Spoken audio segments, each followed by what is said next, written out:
The knife pressed against her throat gleamed under the fluorescent lights of Grand Central Station. "Nobody move," the attacker screamed, his grip tightening on Rachel Anderson's designer coat. Michael Torres had exactly 3 seconds to decide. Walk away with his daughter Sophia or risk everything for a stranger. He chose to become a hero, never knowing the woman he'd save was his CEO's daughter, and that this single act would transform 3 lonely lives forever. Stay with me until the end of this incredible story, and comment your city below so I can see how far our story has traveled. The December cold bit through Michael Torres's worn jacket as he hurried through Grand Central Station, his 8-year-old daughter Sophia's small hand warm in his. Christmas Eve in New York City meant crowds, chaos, and the constant press of humanity rushing to reach their destinations.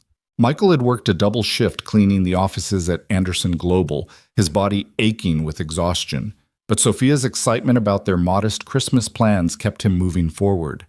"Daddy, look at all the lights!" Sophia pointed at the massive wreaths and twinkling decorations adorning the station's vaulted ceilings. Her brown eyes, so much like her late mother's, sparkled with wonder.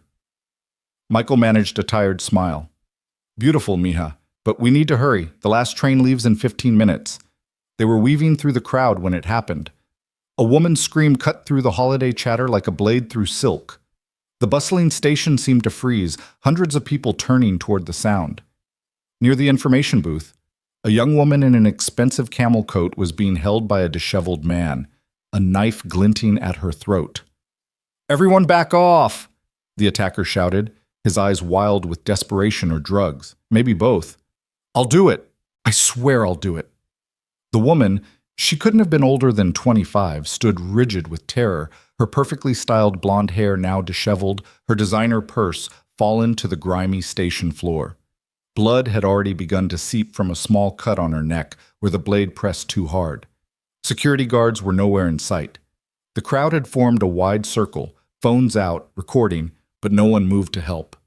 Michael felt Sophia's grip tighten on his hand. "Daddy, that lady needs help," Sophia whispered, her voice small but certain. Michael's heart hammered in his chest. Every instinct told him to pull Sophia away, to disappear into the crowd like everyone else. He was a single father. Sophia was all he had left in the world, and he was all she had. Getting involved was insane, reckless, potentially fatal. But then he looked down at his daughter's face, remembering the words he'd spoken to her so many times. "We don't walk away when someone needs help, mija. That's what makes us good people." The attacker was dragging the woman backward now, toward the exit. "I need money. Someone give me money or she dies." Michael's mind raced. He'd grown up rough in the Bronx, had learned to handle himself on streets where showing weakness meant becoming a victim. But that was 20 years ago, before Maria, before Sophia, before he'd traded that life for mop buckets and floor wax. "Sir, please," the woman managed to say, her voice surprisingly steady despite her fear. "Take my purse. Take everything. Just please don't—" "Shut up." The man jerked her roughly, and she cried out. That sound, that helpless, terrified sound, made Michael's decision for him. "Sophia, baby, I need you to go stand with that nice lady over there," he said quietly, nodding toward an elderly woman watching from the crowd. "Remember what I taught you? If something happens, you call 911 and tell them exactly where we are." "Daddy, no." "I'll be right back, mija. I promise." He gently pushed Sophia toward the elderly woman, who instinctively put a protective arm around the child. Then Michael turned and began walking slowly toward the attacker. "Hey, man," Michael called out, his voice calm and measured. "It's Christmas Eve. You don't want to do this." The attacker's head snapped toward him. "Stay back! I'm warning you." Michael raised his hands, showing his empty palms. "I'm not armed. I'm not a cop. I'm just a guy trying to get home with his kid. But you're scared, I can see that. And when we're scared, we make mistakes." "Shut up. You don't know anything about me." "I know you don't really want to hurt her," Michael continued, taking another step closer. He could see the woman's eyes now, bright blue, wide with terror, but also something else. Hope, maybe. "I know whatever brought you here, whatever's going wrong in your life, this isn't going to fix it." "I said stay back." The knife pressed harder against the woman's throat, drawing another bead of blood. Michael was close enough now to smell the attacker's desperation, sweat, alcohol, and the acrid scent of someone who'd been sleeping rough. He'd smelled it on himself once, years ago, before Maria had saved him with her love and Sophia had given him purpose. "Look at me, brother," Michael said softly. "Really look at me. I'm nobody special, just a janitor trying to make it to tomorrow. But I know what rock bottom looks like, and I know this isn't the way up." For a moment, the attacker's grip loosened slightly. His eyes met Michael's, and in them was a world of pain and desperation that Michael recognized all too well. "They took everything," the man whispered. "My job, my apartment, my family. I got nothing left." "You've got a choice," Michael said, taking another small step. "Right now, you've got a choice. Let her go, and tomorrow's still possible. Hurt her, and there's no coming back from that." The station seemed to hold its breath. Hundreds of people watched, frozen in place as the drama unfolded. Somewhere in the crowd, Sophia was probably watching too, despite Michael's instructions to look away. The attacker's hand began to shake. "I can't go to prison. I can't." "You hurt her, you will. You let her go, maybe we can work something out. It's Christmas, man. Miracles happen. It was the wrong thing to say." The man's face contorted with rage. "Miracles? You think miracles happen to people like me?" He shoved the woman forward and lunged at Michael with the knife. Time seemed to slow. Michael's old instincts kicked in, muscle memory from a youth spent dodging violence. He sidestepped the initial thrust, grabbed the attacker's wrist with both hands. They struggled, spinning in a deadly dance. The crowd scattered, screams echoing through the station. The woman had fallen to her knees, gasping, her hand at her throat. She was safe, but Michael wasn't. The attacker was stronger than he looked, fueled by desperation and rage. The knife twisted, seeking flesh. Michael felt the blade slice through his jacket, through his shirt, into the meat of his shoulder. White-hot pain exploded through him, but he didn't let go. Couldn't let go. If he did, the man might go after the woman again, or worse, might find Sophia in the crowd. With a grunt of effort, Michael drove his knee into the attacker's stomach, using the man's momentary loss of balance to slam his knife hand against the marble floor. Once, twice, 3 times until the blade clattered away across the polished stone. The attacker collapsed, sobbing now, all fight gone from him. Michael fell back, his hand going to his shoulder, feeling the warm wetness of blood seeping through his fingers. "Daddy!" Sophia's voice cut through the chaos, and suddenly she was there, throwing her arms around him, tears streaming down her face. "I'm okay, baby," he whispered, though the pain was making him dizzy. "I'm okay." Police officers finally appeared, rushing in to secure the attacker. Paramedics followed, immediately attending to both Michael and the woman. As they worked on his shoulder, Michael watched the woman being checked over. She seemed relatively unharmed, just the shallow cut on her neck and the trauma of the experience. Their eyes met across the chaos, and she mouthed 2 words. "Thank you." Michael nodded, then focused on Sophia, who hadn't let go of his good arm. "You were brave, mija. You were braver, Daddy. You saved her. We don't walk away when someone needs help, remember?" "I remember, but you got hurt." "Sometimes doing the right thing hurts," he said, wincing as the paramedic applied pressure to his wound, "but that doesn't mean we stop doing it." The police took statements. The attacker was led away in handcuffs, still sobbing. The crowd began to disperse, the Christmas Eve energy of the station slowly returning to normal, as if nothing had happened. New York City had a way of absorbing trauma and moving forward, barely missing a beat. The paramedics wanted to take Michael to the hospital, but he refused. The wound was deep, but not dangerous. It would need stitches, but the emergency room on Christmas Eve would mean hours of waiting and a bill he couldn't afford. "I'll go to the clinic tomorrow," he told them, accepting the thick bandaging they applied. "I just want to get my daughter home." The woman appeared as they were preparing to leave, flanked by 2 police officers. Up close, Michael could see she was beautiful in that refined, expensive way that spoke of private schools and trust funds. Her coat, despite the ordeal, still looked like it cost more than Michael made in a month. "I wanted to thank you properly," she said, her voice cultured, with just a hint of a tremor. "What you did, most people wouldn't have." "Most people have more sense," Michael replied, attempting a smile that turned into a grimace as his shoulder protested. "More sense, maybe. Less courage, definitely. She pulled out her phone. Please, let me at least pay for your medical bills. It's the least I can do. That's not necessary, miss. I didn't do it for money. I know that. That's why I want to help. She paused, studying him. What's your name? Michael Torres. This is my daughter, Sophia. I'm Rachel, she said, then seemed to catch herself. Rachel Anderson. The name meant nothing to Michael at the time. Anderson was common enough in New York. He had no way of knowing that this Rachel Anderson was the only daughter of Robert Anderson, CEO of Anderson Global, the very company where Michael pushed mops and emptied trash cans 5 nights a week. Well, Miss Anderson, I'm glad you're okay. Merry Christmas. Wait, she called as they turned to leave. At least let me have your contact information, in case I can ever repay you. Michael hesitated, then rattled off his cell number, which she entered into her phone. You don't owe me anything, miss. Just be careful out there. As they walked away, Sophia looked up at him.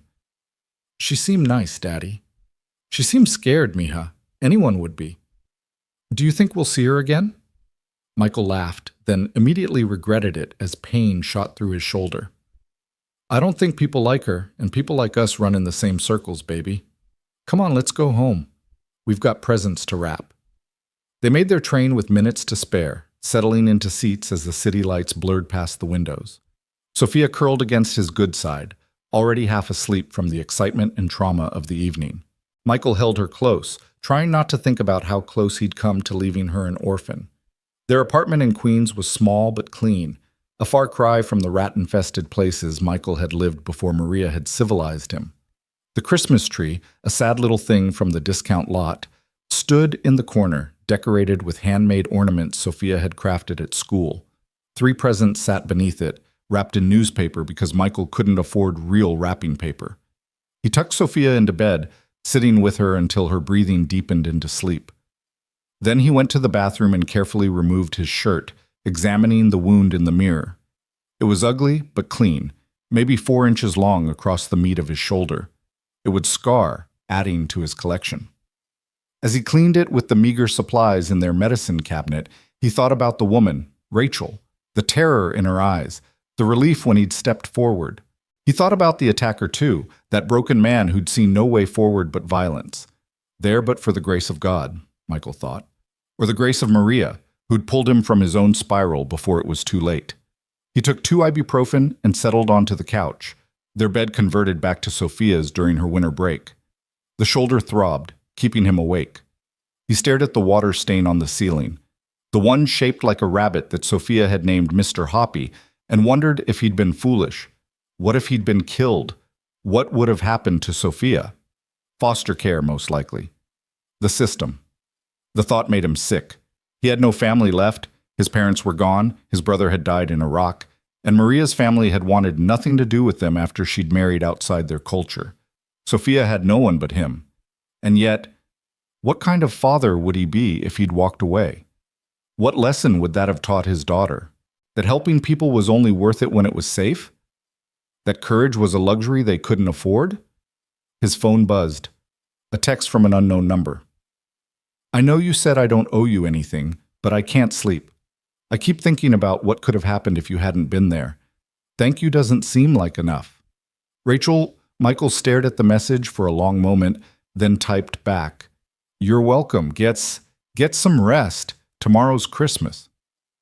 Do you have plans? I'd like to send something for your daughter at least.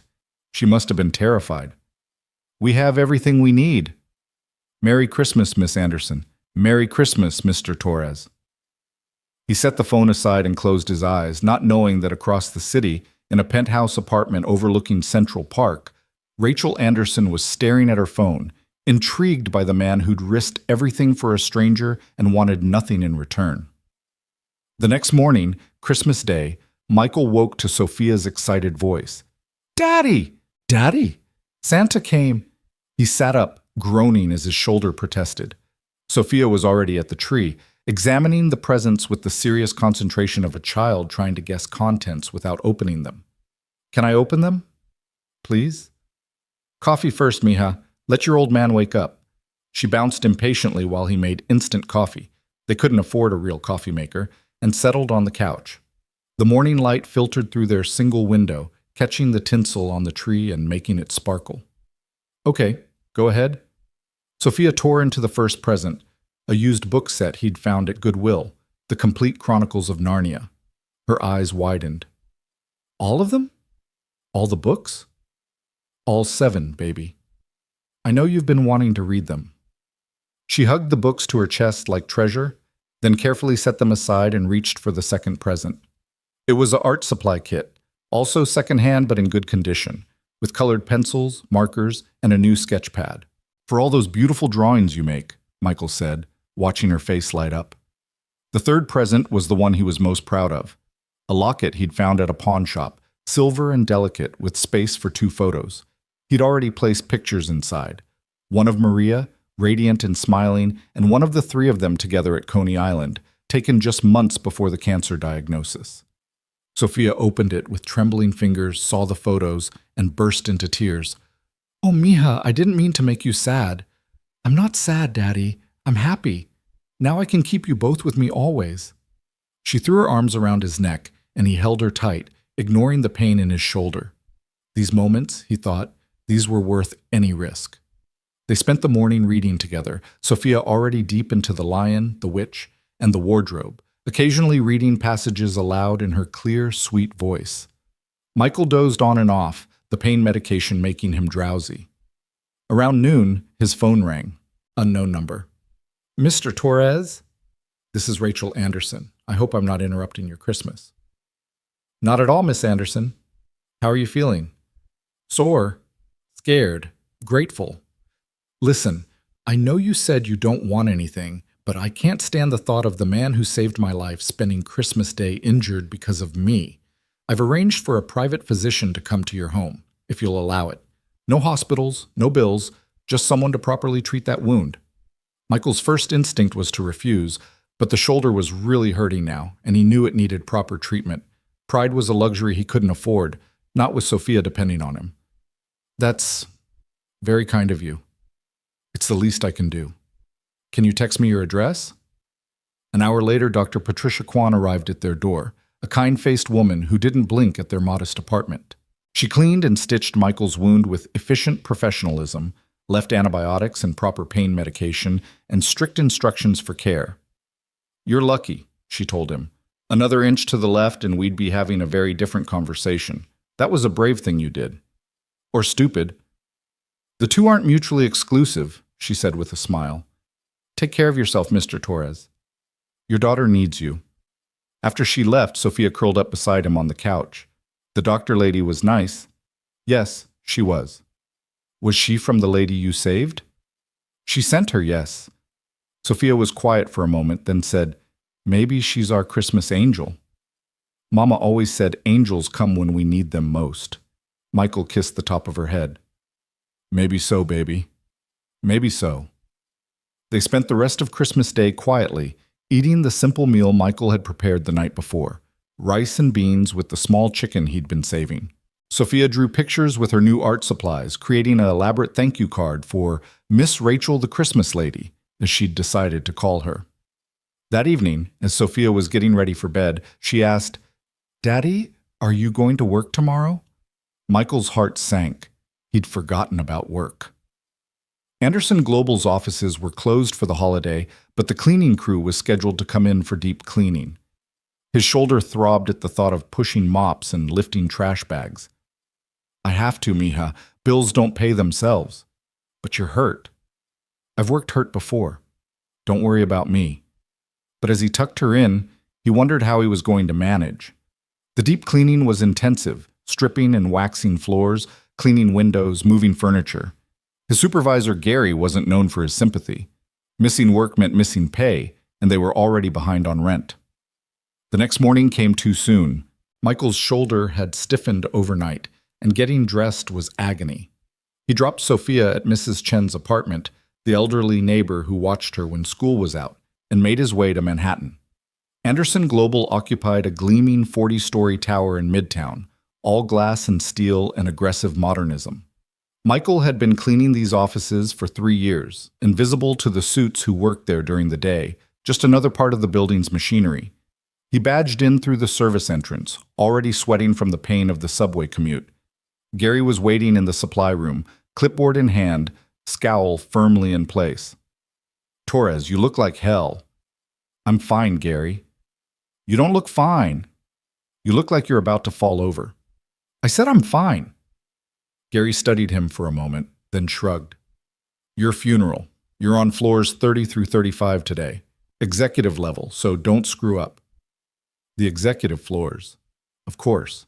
The floors that required the most detailed work, where a single streak on a window or spot on the carpet would be noticed and complained about.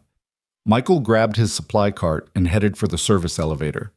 The 30th floor was mercifully quiet, the cubicles empty, the conference rooms dark.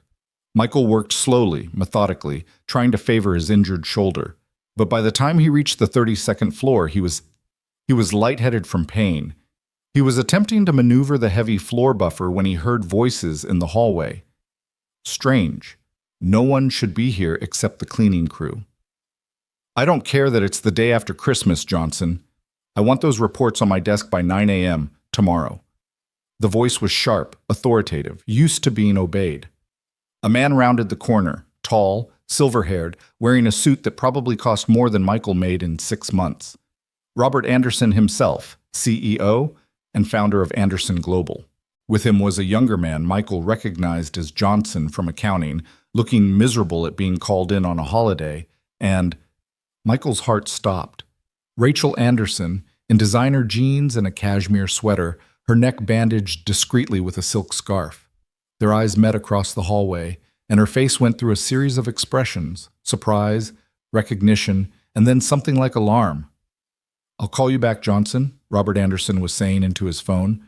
Then he noticed Michael, and his expression shifted to irritation. "You missed a spot on that window yesterday. See that it's properly cleaned?" Michael nodded, unable to speak. Rachel was staring at him, her mouth slightly open. "Yes, sir," he managed.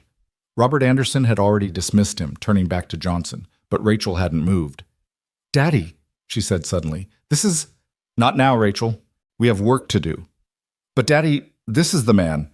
"What man?" Robert Anderson turned back, his laser focus now on Michael, who wished the floor would open and swallow him whole. Rachel stepped forward. "This is Michael Torres. He's the one who saved me at Grand Central." The transformation in Robert Anderson's face was instant. The irritation vanished, replaced by something Michael couldn't quite read. The CEO stepped forward, extending his hand. "You're the hero from the station." Michael shook his hand awkwardly with his good arm. "I'm no hero, sir. Just did what anyone would do." "That's precisely what makes you a hero. You did what everyone else didn't." Robert's eyes narrowed, taking in Michael's uniform, the Anderson Global logo on his shirt. "You work for me?" "Yes, sir. 3 years now. Maintenance department." "And you're working today?" "After what happened." "Bills don't pay themselves, sir." Robert Anderson studied him for a long moment. Michael could see where Rachel got her eyes, the same piercing blue, the same intensity. "Johnson, we're done here. Go home to your family." The accountant scurried away, clearly relieved. "Mr. Torres, drop that buffer and come with me." "Sir, I need to finish." "Now, Mr. Torres." It wasn't a request. Michael followed them to the executive elevator, acutely aware of his work uniform, the chemical smell that clung to him, the sweat staining his collar. Rachel kept glancing at him, her expression unreadable. The elevator rose to the 40th floor, the penthouse level Michael had never seen. Robert Anderson's office was enormous, with floor-to-ceiling windows offering a panoramic view of Manhattan. The furniture was all leather and dark wood, the walls decorated with abstract art that probably cost more than Michael would make in a lifetime. "Sit," Robert commanded, gesturing to a chair that looked too expensive to touch, let alone sit in with work clothes. Michael sat carefully, trying not to wince as his shoulder protested. "Rachel told me what happened," Robert began, settling behind his massive desk. "She also told me you refused any reward." "I didn't do it for a reward, sir." "I'm aware. That's what makes this complicated. Robert leaned back in his chair, fingers steepled. I'm a man who pays his debts, Mr. Torres. You saved my daughter's life. That's not something I can simply overlook. With all due respect, sir, you don't owe me anything. I did what was right. You did what was extraordinary, Rachel interjected. Daddy, he was stabbed.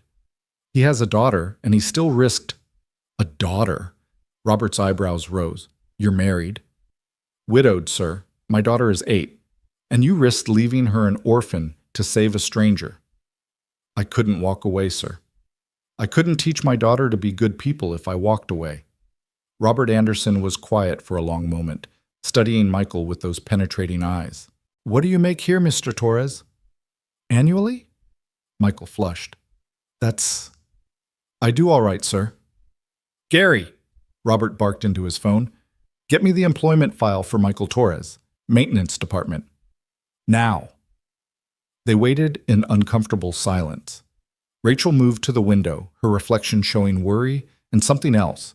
Guilt, maybe? Michael sat rigid, wondering if he was about to be fired for some unknown infraction. Gary appeared minutes later with a manila folder, shooting Michael a confused look before retreating. Robert opened it, scanning the contents. $32,000 a year. No infractions. No sick days taken in 3 years. He looked up. You never take sick days. Can't afford to, sir. And you're working injured now because you can't afford not to. Michael didn't answer.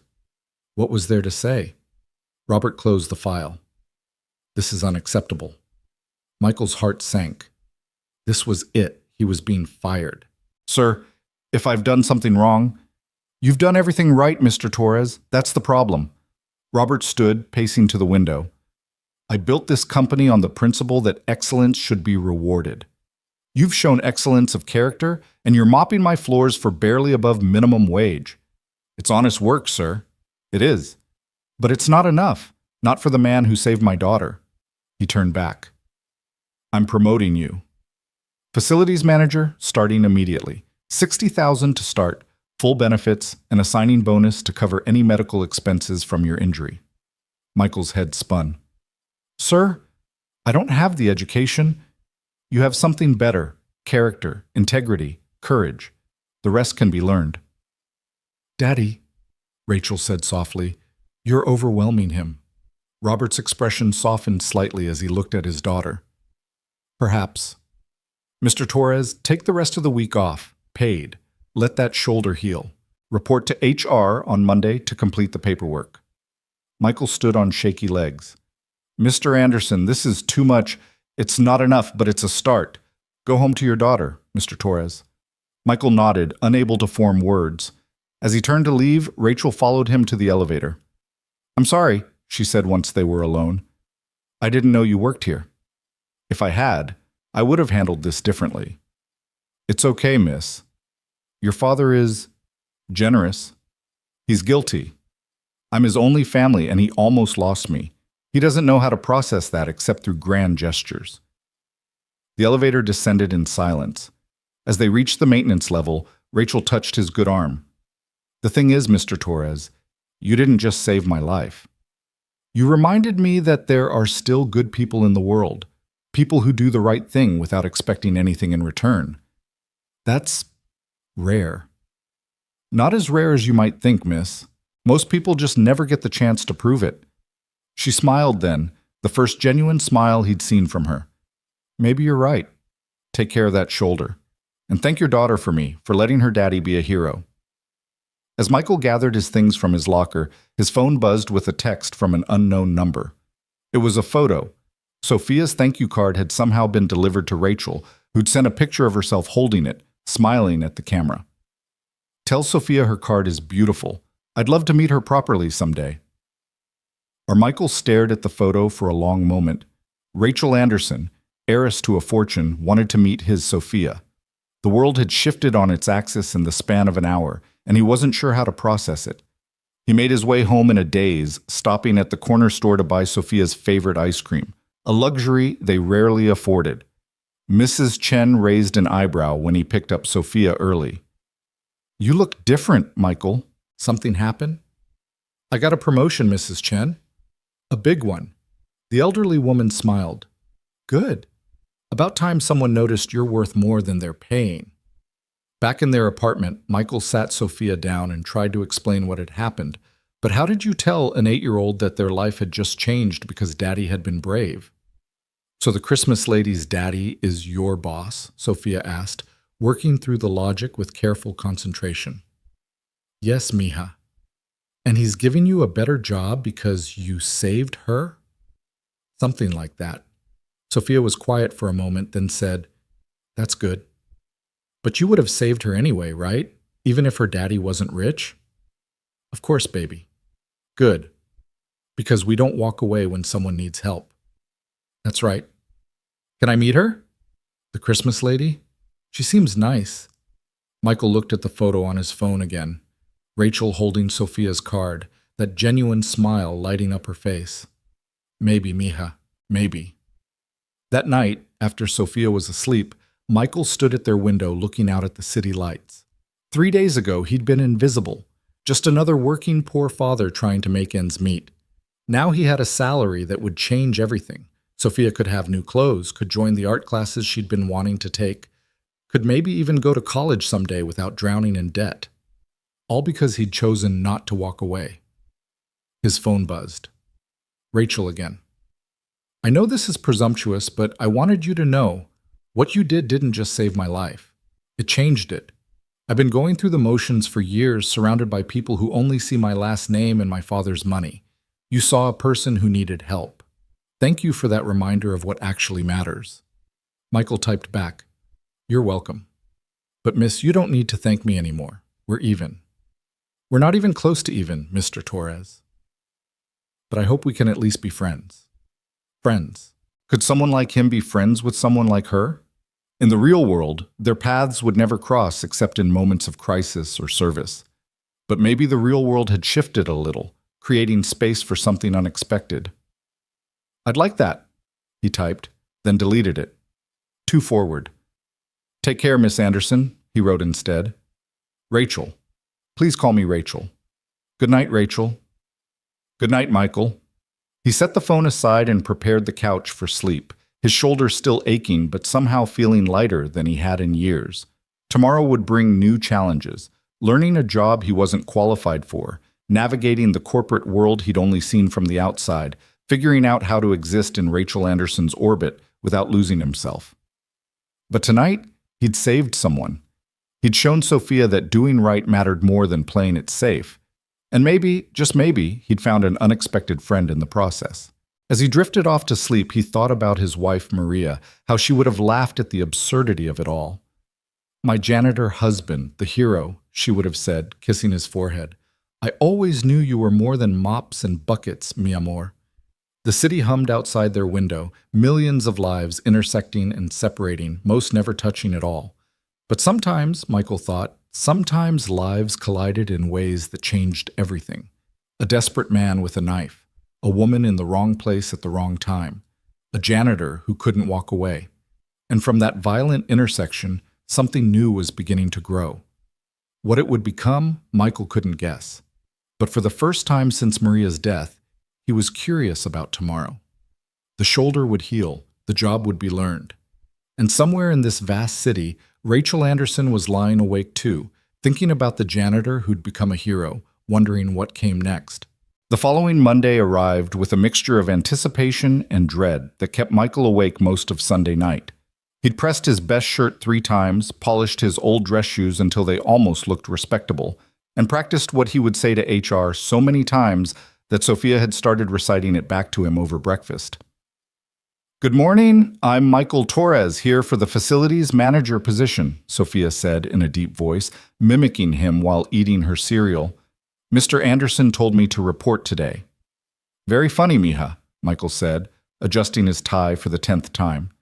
It was Maria's father's tie, one of the few nice things they owned, navy blue with tiny silver dots that caught the light. You look handsome, Daddy, like the men in the tall buildings. I'm going to be one of those men now, baby. Can you believe it? Sophia considered this seriously. Yes, you were always supposed to be important, Daddy. Now everyone else will know too. The commute felt different that morning. Same subway car, same faces, but Michael wasn't heading to the service entrance anymore. He had an appointment with Human Resources on the 25th floor, had been told to ask for Margaret Chen, Director of Personnel Development.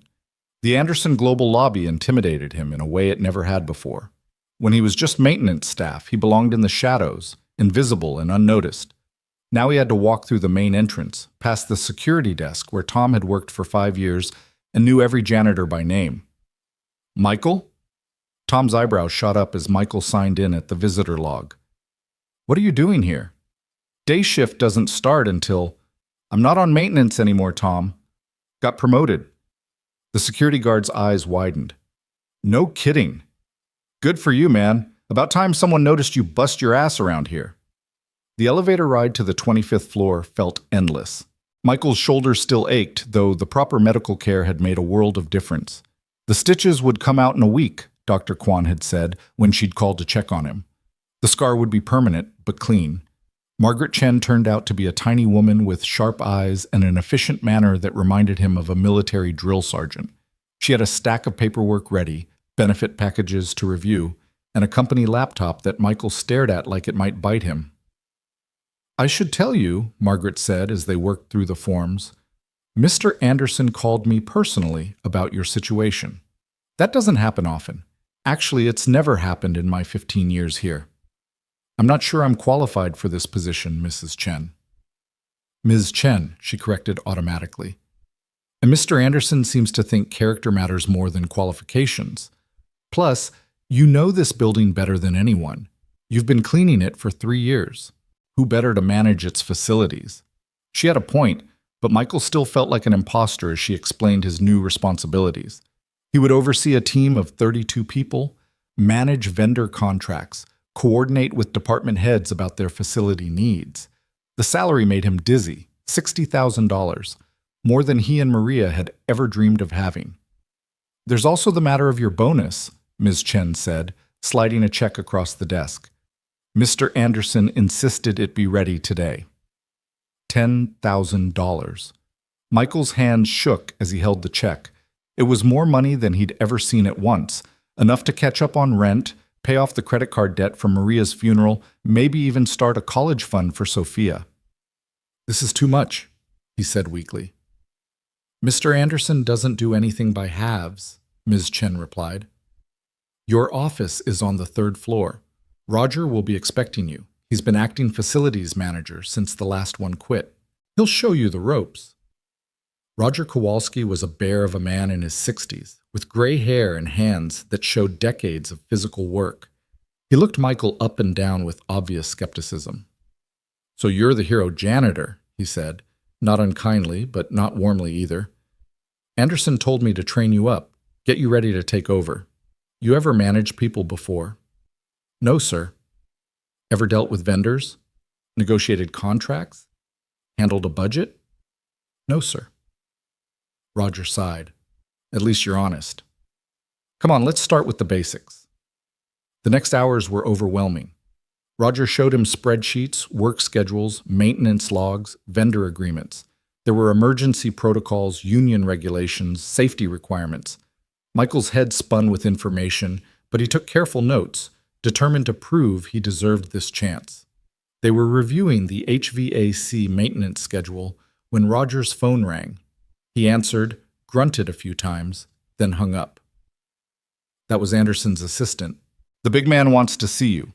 40th floor, now. Michael's stomach clenched. Had Anderson changed his mind, realized his mistake in promoting a janitor to management? The elevator ride felt even longer than that morning. When he reached the executive floor, Anderson's assistant, a stern woman named Patricia, waved him straight through. Robert Anderson was on the phone, pacing behind his desk. Rachel sat in one of the leather chairs, and Michael's heart did something complicated at the sight of her. She was wearing a business suit today, navy blue, her hair pulled back in a way that made her look older, more serious. I don't care what the Tokyo office says, Robert barked into the phone. The deal stands as written, or we walk. He hung up and turned to Michael. Mr. Torres, how was your first morning? Educational, sir? Roger is a good teacher. He's also retiring in 6 months, which is why I need you up to speed quickly. Robert sat behind his desk. But that's not why I called you up here. Rachel has something she wants to discuss with you. Rachel stood, and Michael noticed she seemed nervous, fidgeting with her bracelet. I wanted to apologize again for how this all came about. And I have a proposition. A proposition? I'm heading up our corporate social responsibility initiative. We're launching a program for underprivileged youth, STEM education, arts programs, mentorship opportunities. I'd like Sophia to be one of our first participants. Michael stiffened. My daughter doesn't need charity, Miss Anderson. Rachel, she corrected gently. And it's not charity. It's an opportunity. I've seen the thank you card she made. She's clearly artistic. We're partnering with the School of Visual Arts for Saturday workshops. The best students get scholarships for summer programs. I can provide for my daughter. I know you can, Rachel said. But can you provide her with connections to art professors? With access to professional supplies and studio space? With mentors who work in creative fields? She had him there, and they both knew it. Michael's pride warred with his desire to give Sophia every opportunity.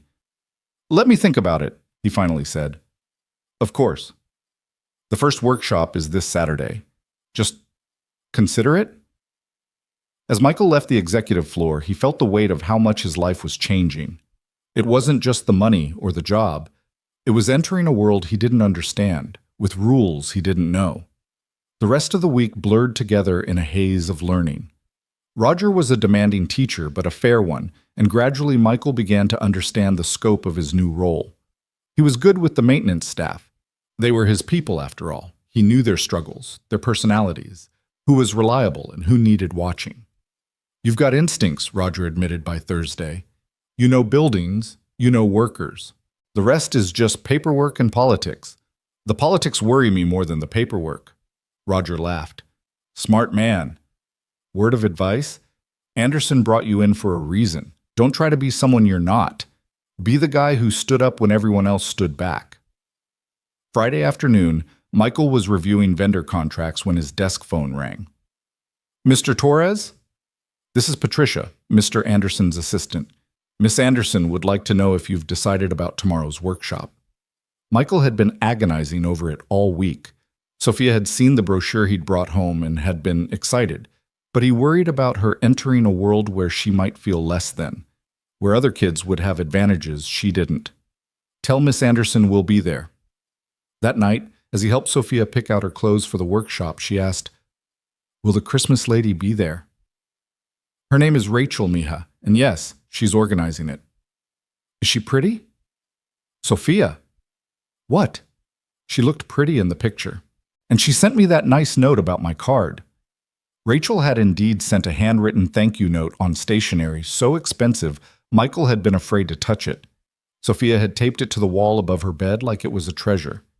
Yes, she's pretty. But that's not what matters. I know, Daddy. What matters is that she's nice, and she must be nice if she's doing this program for kids like me. You're going to meet all kinds of kids tomorrow, baby. Some might have more than us. Most people have more than us, Daddy. That's okay. We have enough. But did they? Looking around their small apartment, Michael wondered if enough was really enough when there was so much more available. The bonus check sat in his wallet, uncashed, feeling like a weight. It would change everything, but somehow taking it felt like crossing a line he couldn't uncross. Saturday morning came crisp and bright. Michael dressed carefully, jeans and a button-down, trying to strike a balance between not embarrassing Sophia and not pretending to be something he wasn't. Sophia wore her best dress, the one they'd bought for her school concert, navy blue with small white flowers. The School of Visual Arts building in Chelsea was all glass and modern angles, intimidating in its aggressive artiness. Other families were arriving, some obviously wealthy, others more like them, parents looking slightly uncomfortable but determined to give their children this opportunity. Rachel stood in the lobby, greeting families. She wore jeans and an SVA sweatshirt, her hair loose, looking younger and more approachable than she had in the office. When she saw them, her face lit up. You came! She crouched down to Sophia's level. You must be Sophia. I loved your thank you card, the way you drew the Christmas tree with all those detailed ornaments. You have a real eye for detail. Sophia beamed. I like to draw what I see, but also what I imagine. That's what the best artists do. Come on, let me show you the studio. The studio space was a dream, huge windows flooding the room with light, easels and art supplies that made Sophia's eyes go wide, and walls covered with student artwork that ranged from traditional to wildly abstract.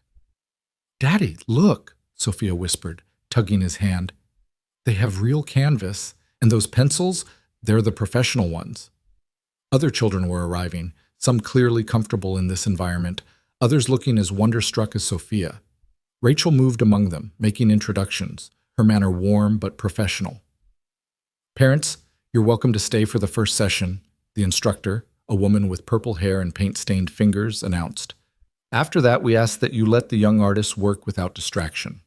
Michael found a spot along the wall with the other parents. He noticed the divide immediately. Some parents were discussing their children's private art tutors, summer homes in the Hamptons, which prep schools had the best art programs. Others, like him, stood quietly, watching their children with a mixture of pride and worry. First time? A woman next to him asked.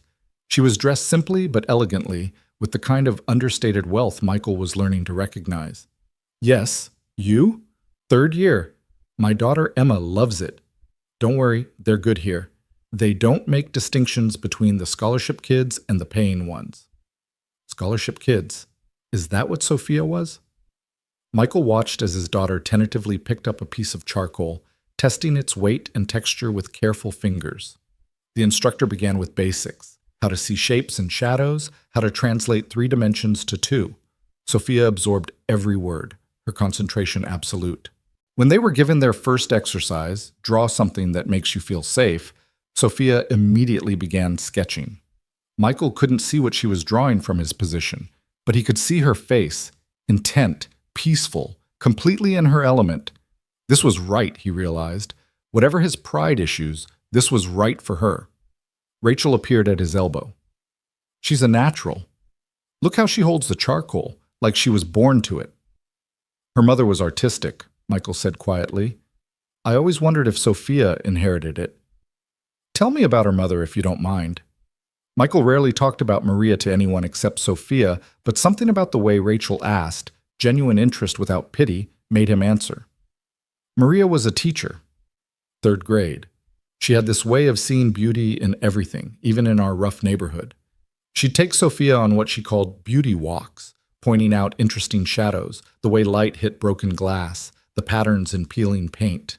She made our world magical even when it was hard. She sounds wonderful. She was. Cancer took her 3 years ago, pancreatic. By the time they found it, it was too late.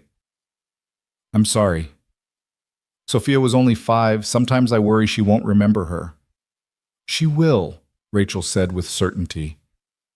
Love like that leaves marks, good marks. Look, she pointed to where the instructor was examining Sophia's drawing. Even from across the room, Michael could see what his daughter had drawn. Their small apartment, specifically the corner with the Christmas tree, but somehow transformed. She'd captured not just the space, but the feeling of it, the warmth despite the shabby furniture, the love in the carefully placed decorations. Home, Rachel murmured. She drew home as safety. That's because of you, Michael. You've given her that. The way she said his name, soft, familiar, made something shift in his chest. He looked at her, really looked at her, and found her watching him with an expression he couldn't quite read. I should check on the other families, she said, but didn't move. Yeah, you should. They stood there for another moment, the air between them charged with something unnamed, before Rachel finally stepped away. The workshop lasted 2 hours. By the end, Sophia had produced 3 drawings and made a friend, a boy named Marcus, whose enthusiasm for manga art matched her own interest in graphic novels. They exchanged phone numbers, promising to share their drawings. As they were leaving, the instructor pulled Michael aside. Your daughter has real talent, Mr. Torres. With proper training, she could go far. I hope you'll continue bringing her. Every Saturday? Every Saturday. The program runs through June, then there's an intensive summer session for the most promising students. Based on what I saw today, Sophia would be a strong candidate. On the subway home, Sophia couldn't stop talking. Did you see the supplies, Daddy? And the light in that room? And Marcus knows how to draw hands. Hands are so hard, but he showed me a trick, and the teacher said my shading was advanced for my age. Michael smiled, watching her joy. So you want to go back? More than anything, can we? I know it's far and you probably have to work. We'll make it work, Mija. This is important. Sophia hugged his arm. The Christmas lady, Rachel, she's nice. She remembered specific things about my card, and she asked about my school and what I like to read. She seems very interested in you doing well. She kept looking at you, Daddy. Sophia, she did. When you weren't looking, she was watching you. And when you talked to her, she smiled different, softer. You're imagining things. But was she? Michael thought about that charged moment in the studio, the way Rachel had said his name. It was dangerous thinking. Rachel Anderson was so far out of his league they weren't even playing the same sport. That evening, as Sophia carefully arranged her new sketches on the wall, Michael's phone buzzed. How did it go? Rachel, Sophia loved it. Thank you for this opportunity. It's not charity, remember? She earned her spot with talent. The instructor was impressed. Still, thank you. There was a pause, then another message. Would you and Sophia like to have lunch tomorrow? I'd love to hear more about her experience. Michael stared at the invitation. Lunch with Rachel Anderson. It felt like standing at the edge of a cliff, knowing the fall would change everything. Let me ask Sophia, he typed, though he already knew what her answer would be. Daddy, look, Sophia called. She'd arranged all her artwork, the pieces from today, her older drawings, and Rachel's thank you note, into a gallery wall above her bed. It's like a real artist's room now. It's beautiful, Mija. Hey, Rachel is asking if we want to have lunch with her tomorrow. Sophia's face lit up. Really? Yes. Can we go? Please? Michael typed back. We'd like that. Where and when? There's a place in Greenwich Village that does great weekend brunch. Kid-friendly, but amazing food. 11 a.m.? She sent the address. That night, Michael lay awake thinking about boundaries and dangers. He was Sophia's father first, always. He couldn't let whatever this was with Rachel compromise that. But Sophia needed connections, opportunities, a wider world than their small apartment could offer. If Rachel wanted to be part of providing that, could he really say no just because of his pride? Or because of the way his heart rate increased when she smiled at him? Sunday came with Sophia up early, trying on different outfits. Does this look okay? What about this? I want to look nice, but not like I'm trying too hard. Since when does my 8-year-old worry about trying too hard? Since we're having lunch with someone important, Daddy. She owns buildings. Her father owns buildings. And that doesn't make her more important than anyone else. I know, Sophia said, settling on jeans and her favorite purple sweater. But she's important to us now, isn't she? She's helping us. Out of the mouths of babes, Michael thought. The restaurant was exactly what he'd expected.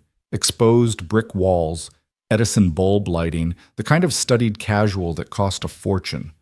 Rachel was already there, in a corner booth, and she stood when she saw them. I'm so glad you came. Sophia, you look lovely. Purple suits you. It's my favorite color, Sophia said, sliding into the booth. What's yours? Blue, usually, but I'm starting to appreciate purple.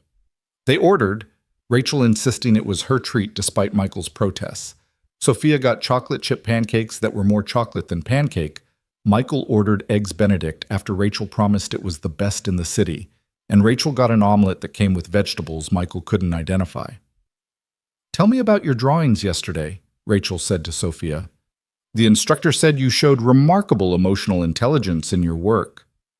Sophia launched into a detailed explanation of each piece, her hands moving as she talked, illustrating her points in the air. Rachel listened with complete attention, asking questions that showed she understood art in a way that surprised Michael. You studied art? He asked. Art history, actually. Before my father convinced me to get my MBA. A shadow crossed her face. I sometimes wonder what would have happened if I'd stayed with art. It's never too late, Sophia said seriously. Our teacher yesterday said art doesn't have an age limit. Rachel smiled. You're absolutely right. Maybe I should join your workshop. You should. We could be drawing partners. As they ate, Michael watched Rachel with Sophia, saw the genuine warmth there, the way she treated his daughter like a person worth knowing rather than a charity project. It was dangerously endearing. So, Michael, Rachel said, turning to him, how was your first week as facilities manager? Like drinking from a fire hose. Roger's a good teacher, but there's so much to learn. You'll do fine. Dad doesn't make mistakes about people. Your father barely knows me. He knows you risked your life for me. That tells him everything he needs to know. She paused. It tells me everything, too. That charge again, electric in the air between them. Sophia looked back and forth between them with interest. Are you two going to date? She asked suddenly. Michael choked on his coffee. Sophia! What? She's nice and pretty, and she likes us. You're handsome and brave, and you saved her life. It's like a fairy tale. Rachel's cheeks had turned pink, but she was smiling. Your daughter is very direct. I'm so sorry. Don't be. Honesty is refreshing. She looked at Sophia. Your dad and I are friends. New friends, still figuring things out. But you could be more than friends, right? If you wanted to be. Sophia, enough, Michael said firmly, but Sophia's question hung in the air for the rest of the meal, unspoken but present. As they prepared to leave, Rachel pulled out a business card. My personal cell, she said to Michael. In case you need anything, or if Sophia wants to talk about art. Or if Daddy wants to talk about anything else, Sophia added helpfully. Sophia! Rachel laughed, a genuine, delighted sound. I like your daughter, Michael. She says what she thinks. It's going to get her in trouble someday. Or it's going to take her exactly where she needs to go. As they parted ways outside the restaurant, Rachel hesitated, then said, I have tickets to the Museum of Modern Art next Saturday afternoon, after Sophia's workshop. 3 tickets, actually. I was supposed to go with friends, but they canceled. Would you and Sophia like to join me? Michael looked at Sophia's eager face, then at Rachel's hopeful one. The cliff edge again, the moment before the fall. We'd love to, he heard himself say. Walking home, Sophia slipped her hand into his. I like her, Daddy. I know you do, Mija. Do you like her? Michael thought about lying, but Sophia always knew. Yes, I like her. Good. Mama would want you to like someone again. She told me once when she was sick. She said you had too much love in you to be alone forever. Michael's throat tightened. When did she tell you that? Near the end. When you were at work. She said I had to take care of you, make sure you remembered how to be happy.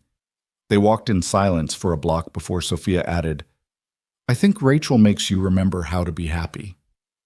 That night, after Sophia was asleep, Michael sat with his laptop, the company one that still felt foreign, and researched.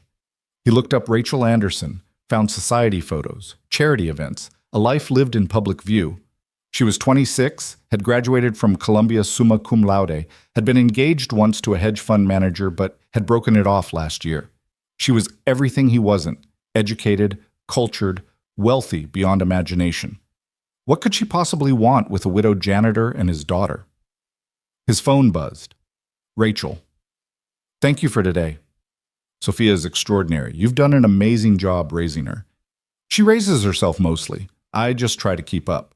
Don't sell yourself short. She told me about your beauty walks, how you've continued them after Maria passed. That's love in action, Michael. He stared at the message, wondering how they'd gone from strangers to this in a week. But then trauma had a way of accelerating things. She'd almost died.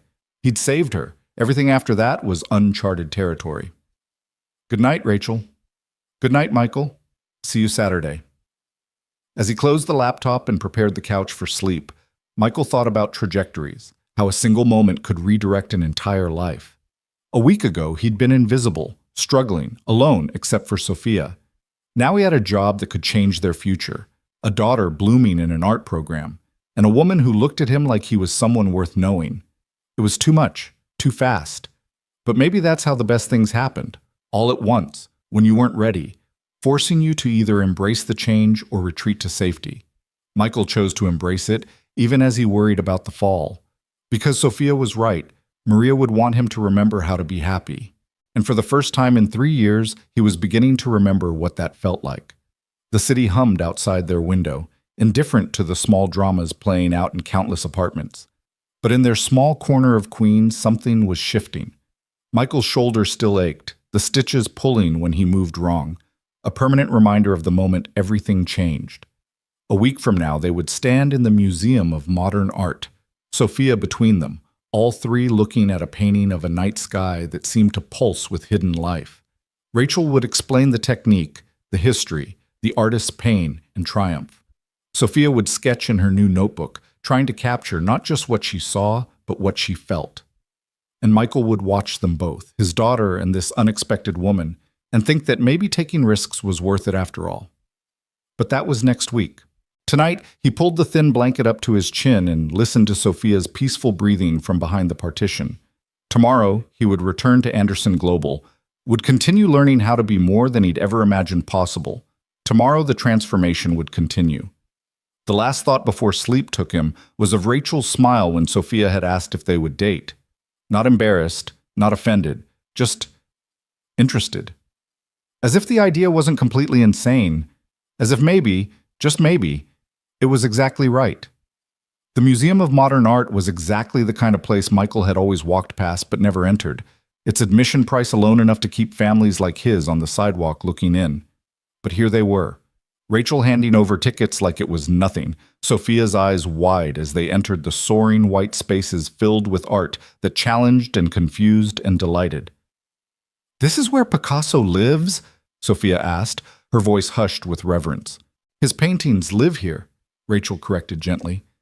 "Picasso himself died before your daddy was born, but his spirit, his vision, that's very much alive in these rooms." They moved through the galleries slowly, Rachel explaining without lecturing, drawing connections between pieces that Michael would never have seen. She had a way of making art accessible, of bringing it down from its pedestal without diminishing its power. "See how he breaks the face into geometric shapes?" she said, kneeling beside Sophia in front of a cubist portrait. "He's showing us that there's more than one way to see a person, more than one truth about who they are." "Like how Daddy is strong but also gentle," Sophia said. "Or how you're fancy but also normal?" Rachel laughed, that genuine sound Michael was growing addicted to. "Exactly like that. You understand art better than most adults, Sophia." They were standing in front of Van Gogh's Starry Night when it happened. Michael had seen reproductions, of course, but the actual painting was alive in a way no print could capture. The paint rose from the canvas in ridges and whirls, creating texture that seemed to move in the gallery lights.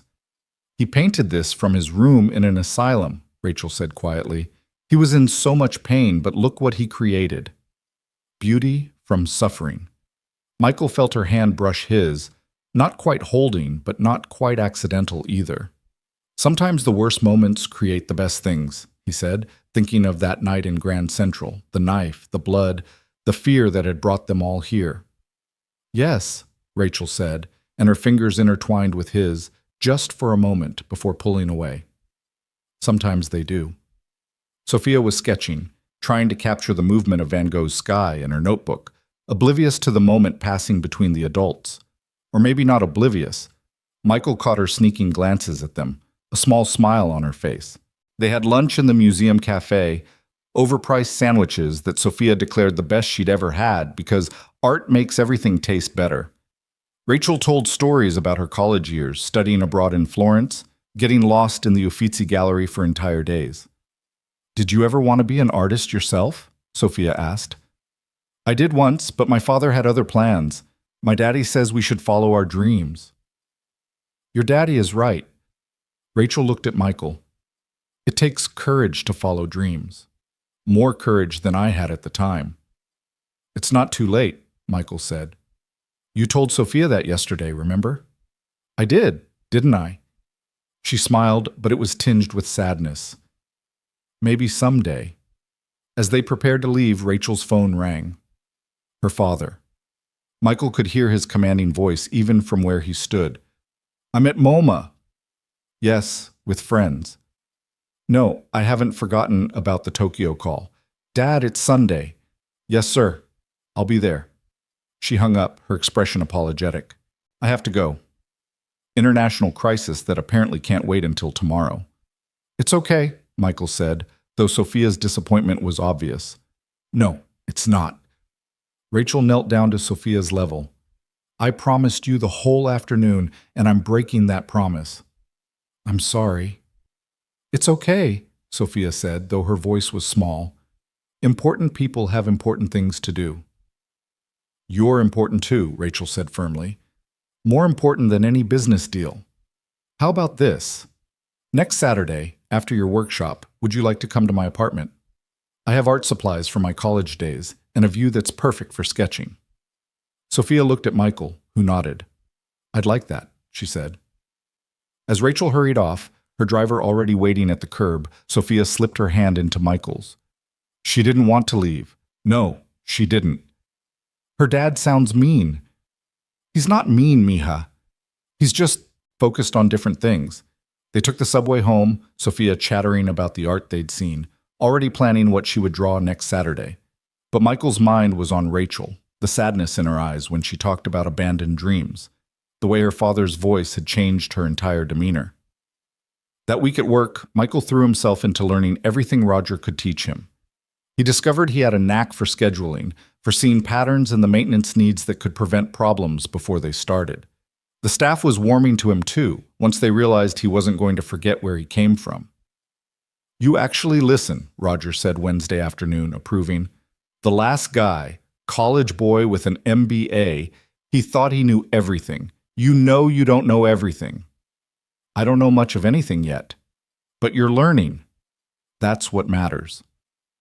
Thursday evening, Michael was staying late, reviewing contracts when the elevator dinged. He looked up to see Rachel stepping out, looking tired and carrying takeout bags. I saw your light on, she said. Figured you might be hungry. You brought me dinner? I brought us dinner, if you have time. I could use the company. She'd brought Thai food, far too much for two people, and they spread it out on his desk, the small office suddenly feeling intimate. Rough day, he asked, watching her massage her temples. Rough week. The Tokyo deal is falling apart, and my father blames me for not being aggressive enough. But if I'm too aggressive, he says I'm not thinking strategically. I can't win. Why do you work for him? The question hung between them. Rachel picked at her pad thai, considering. Because I've never done anything else. Because it's expected. Because I'm good at it, even if it makes me miserable. She looked up at him. Have you ever felt trapped by other people's expectations? Every day for most of my life, until Maria showed me I could be more than what everyone expected. Tell me about her. Really tell me. So he did. He told her about meeting Maria at a community center where she was teaching English to immigrants, how she'd seen past his rough edges to something worth saving, how she'd insisted he get his GED, then pushed him to take night classes, how she'd loved him into becoming a better man. She sounds amazing. She was. But she wasn't perfect. Nobody is.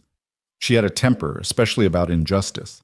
She once organized a protest at Sophia's daycare because they were charging extra fees that working parents couldn't afford, got herself banned from the premises. Rachel laughed. I would have liked her. She would have liked you too. She always said the measure of a person wasn't what they had, but what they did with it. And what am I doing with what I have? Rachel asked, and it wasn't rhetorical. She really wanted to know.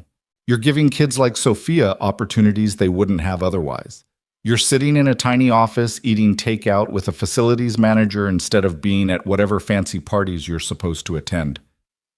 Those parties are terrible anyway, full of people who only see my last name and my father's money. That must be lonely.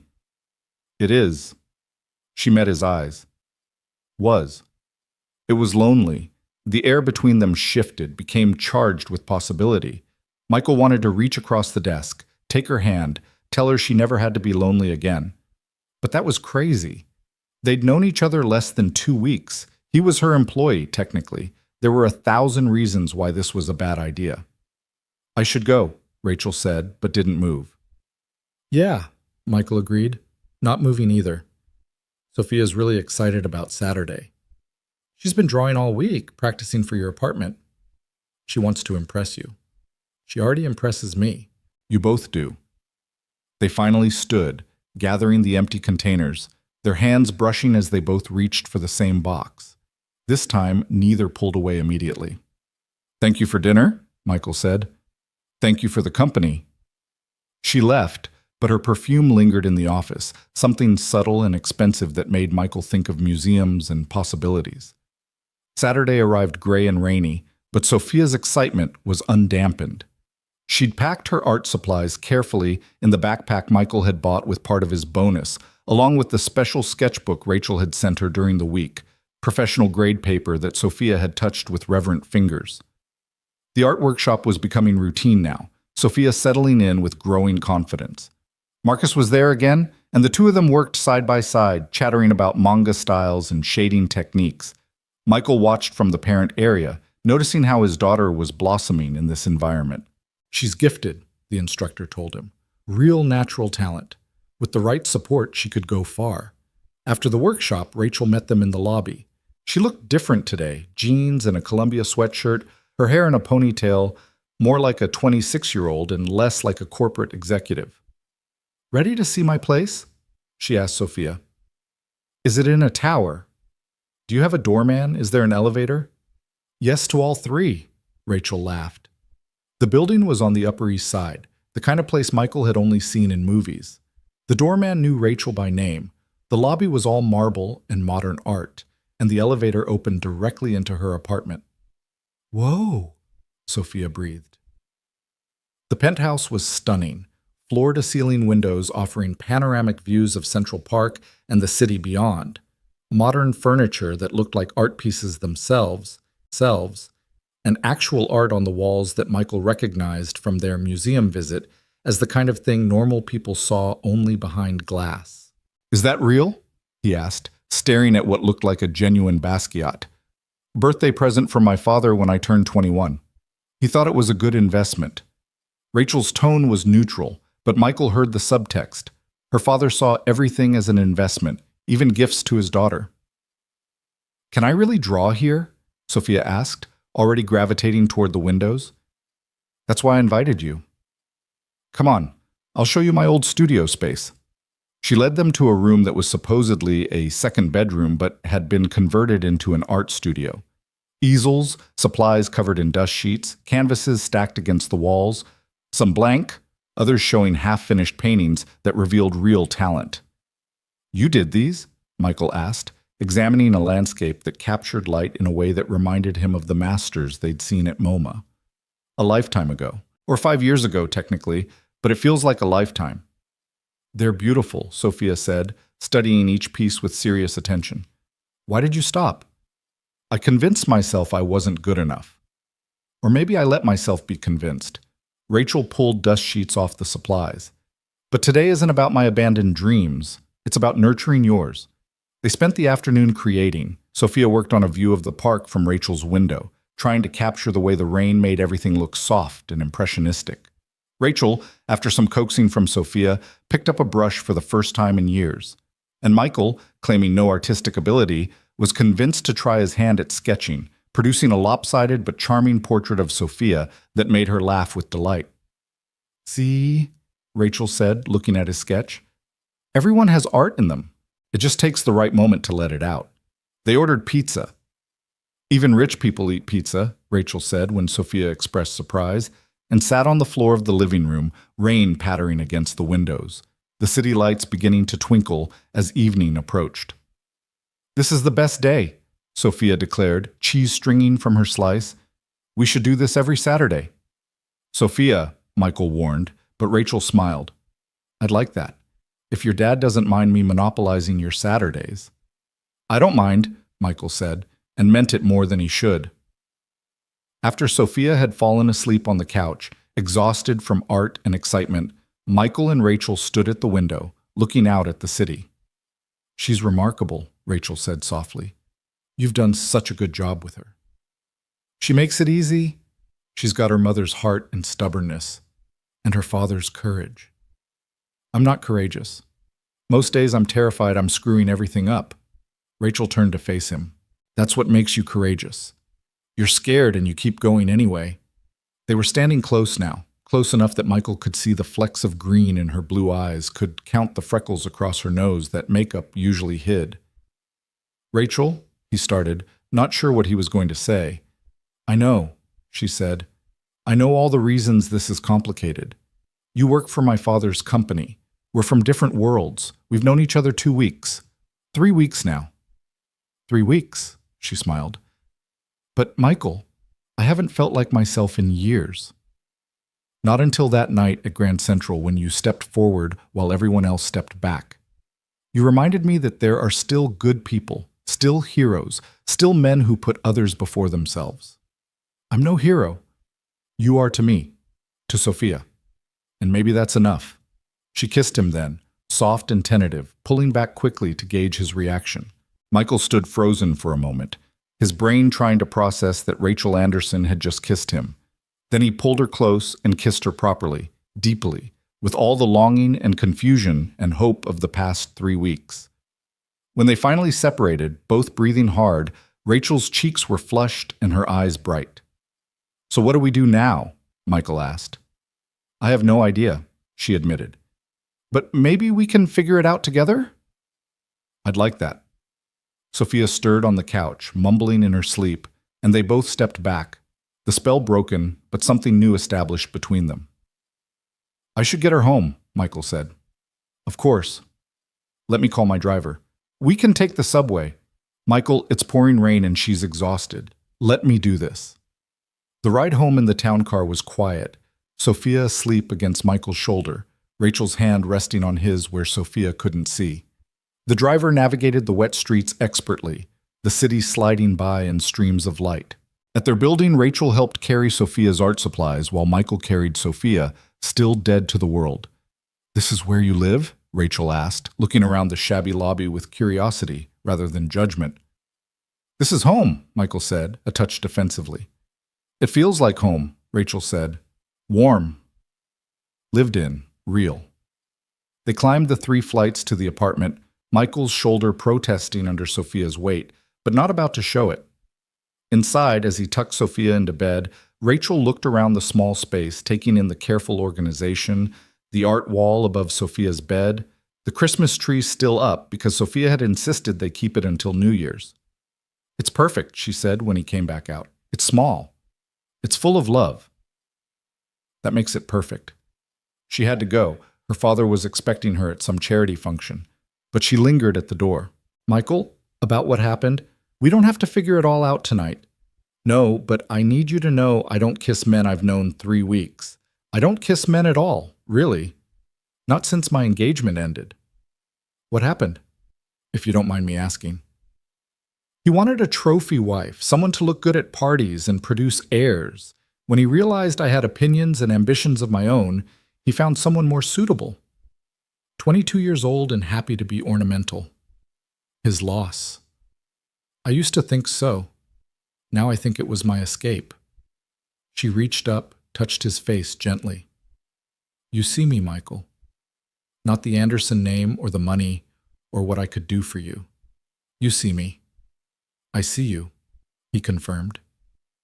After she left, Michael stood in his small apartment, looking at Sophia's art wall, now supplemented with the sketch she'd done at Rachel's apartment. 3 weeks ago, he'd been invisible, struggling, alone except for Sophia. Now everything was changing at a speed that made his head spin. His phone buzzed, a text from Rachel. "Thank you for today. For trusting me with Sophia. For just being you."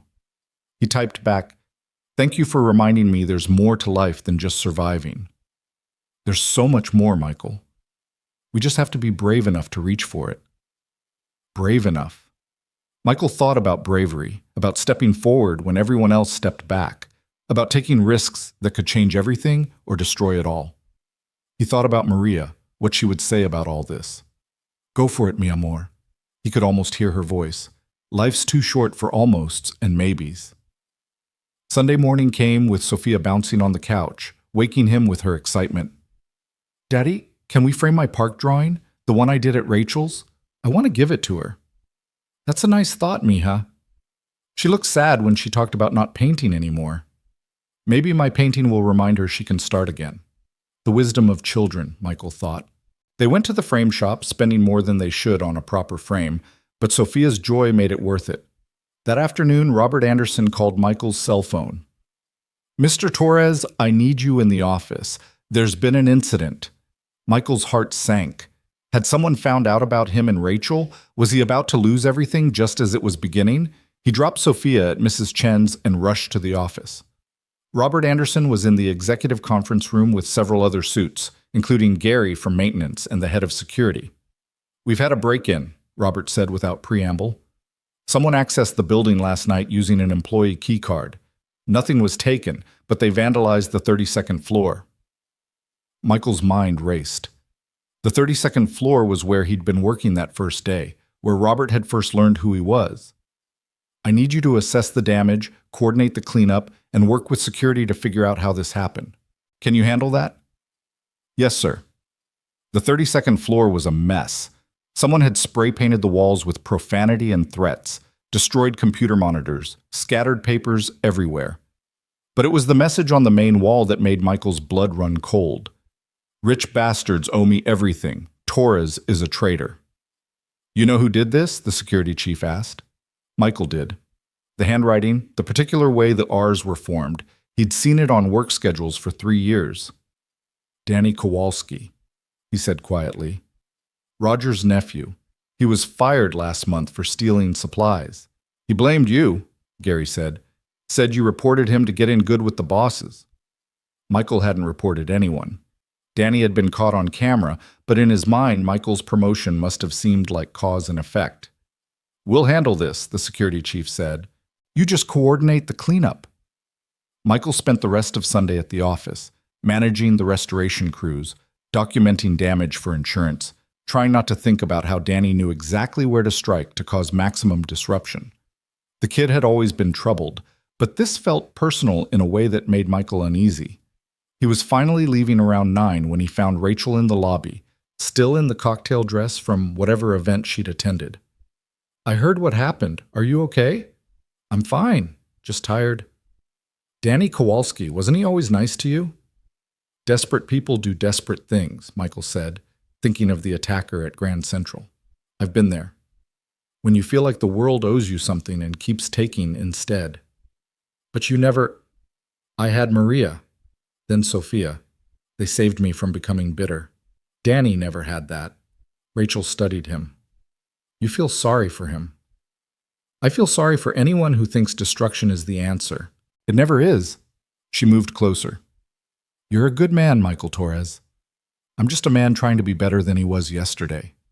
"That's what makes you good." They stood there in the empty lobby, the city lights casting shadows through the glass doors, and Michael thought about trajectories again. How one moment could change everything. The attack at Grand Central, the job offer, the kiss in Rachel's apartment. Now this vandalism, a reminder that not everyone celebrated his good fortune. "Be careful," Rachel said. "Danny's angry, and angry people sometimes—" "I'll be careful. I have too much to lose now." "We both do," she said, and the weight of that acknowledgement that they were becoming a we settled between them. Monday morning, Michael met with the police about Danny.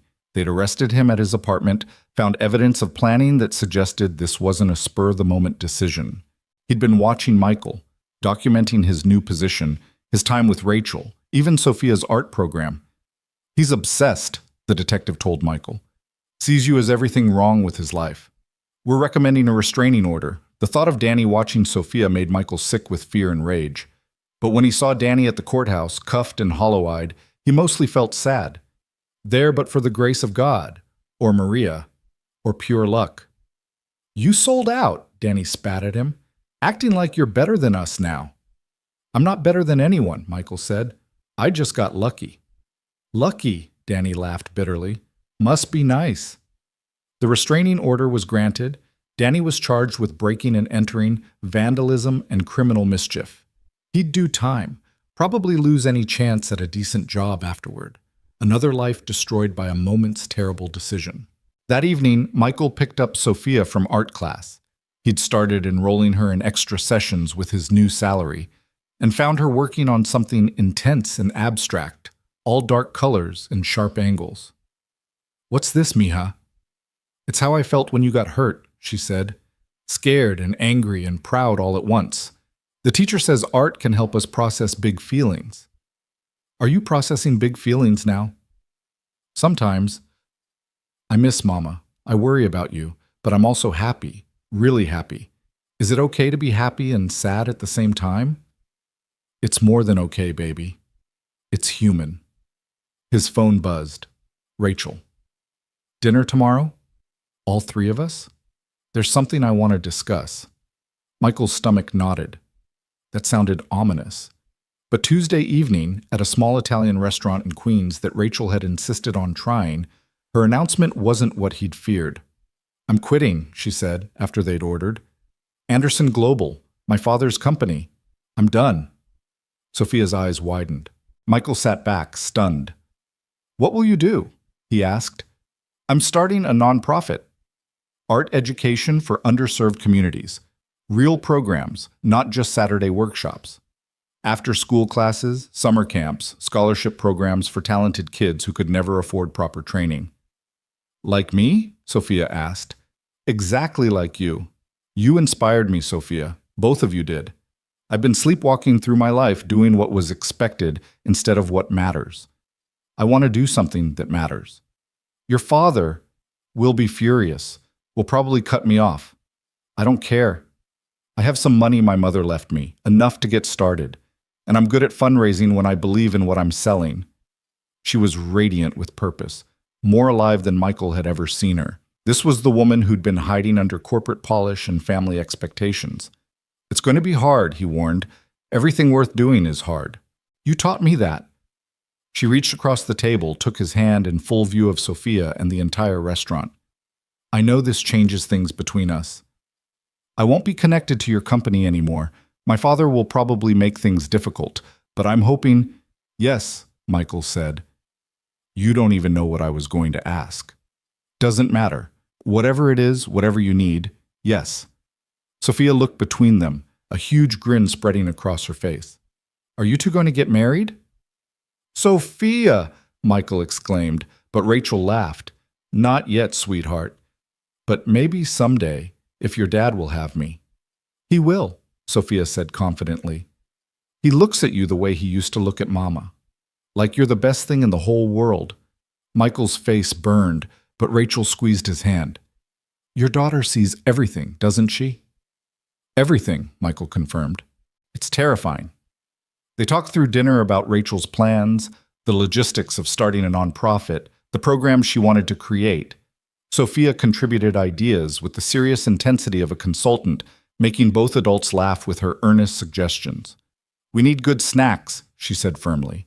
Art makes you hungry, and the lighting has to be good, and we should have visiting artists come talk to us. Real working artists who can tell us how they make money doing what they love. Would you be on my junior advisory board? Rachel asked. Help me make sure the programs actually work for kids? Can I have a title? Chief Youth Consultant? Deal, Sophia said, shaking Rachel's hand formally. Walking home afterward, Rachel had insisted on walking them despite the cold. Michael felt the strange sensation of his life clicking into place, like puzzle pieces finally forming a complete picture. This is crazy, he said. All of this. 3 weeks ago, 4 weeks now, Rachel corrected. 4 weeks ago, I didn't know you existed. Now you're rearranging your entire life and somehow we're falling in love? Rachel suggested. Michael stopped walking. They were on their street, Sophia running ahead to pet Mr. Robinson's dog, and Rachel stood there in her expensive coat on the cracked Queens sidewalk, looking at him with those impossible blue eyes. Is that what this is? He asked. I think so. No, I know so. I'm falling in love with you, Michael Torres. With your courage and your kindness and the way you see the world, with how you've raised Sophia and how you make me want to be better than I am. I know it's fast and complicated and probably unwise, but he kissed her, there on the street, with the neighbors probably watching and Sophia definitely watching, kissed her like she was air and he'd been drowning. I love you too, he said when they broke apart. God help me, I do. Good, Sophia called from the stoop. Can we go inside now? It's freezing. They climbed the stairs together, the three of them, and Michael couldn't shake the feeling that this was just the beginning. There would be challenges.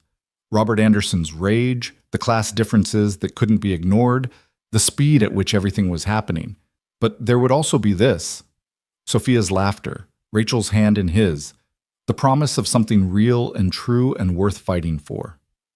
4 weeks since a desperate man with a knife had changed everything. 4 weeks since Michael had stepped forward instead of stepping back. The scar on his shoulder would always remind him of that moment, but now it felt less like a wound and more like a door that had opened to let the light in.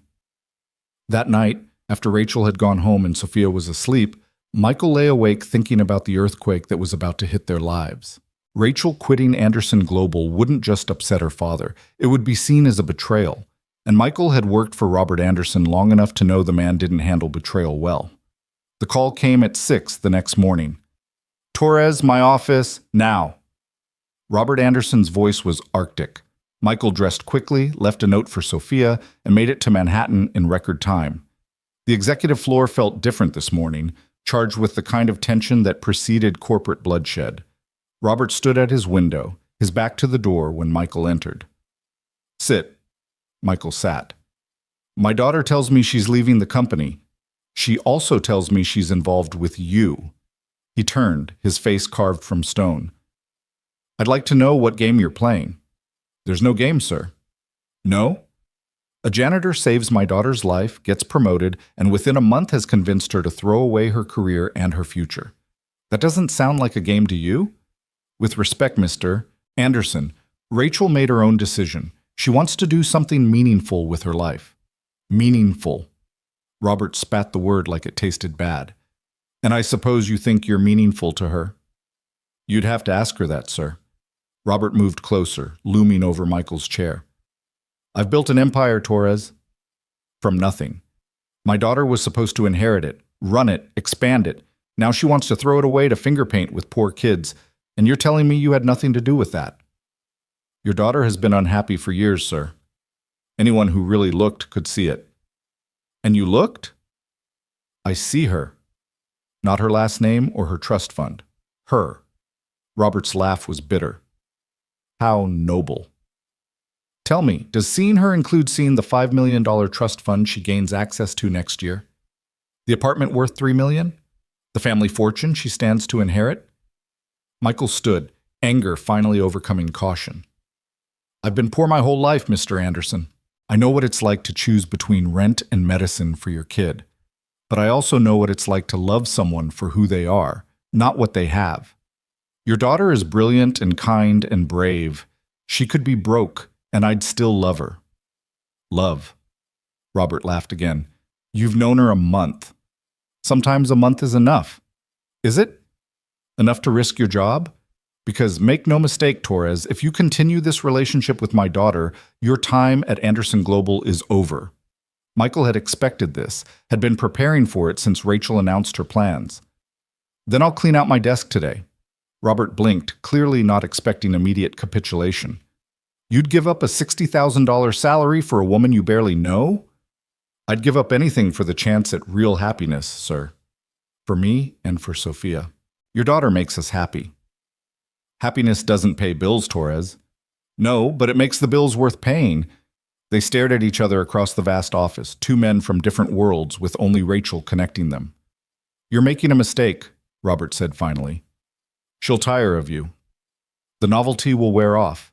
She'll realize you can't give her the life she's accustomed to." "Maybe. Or maybe she'll realize that life wasn't worth being accustomed to." Michael turned to leave, then paused at the door.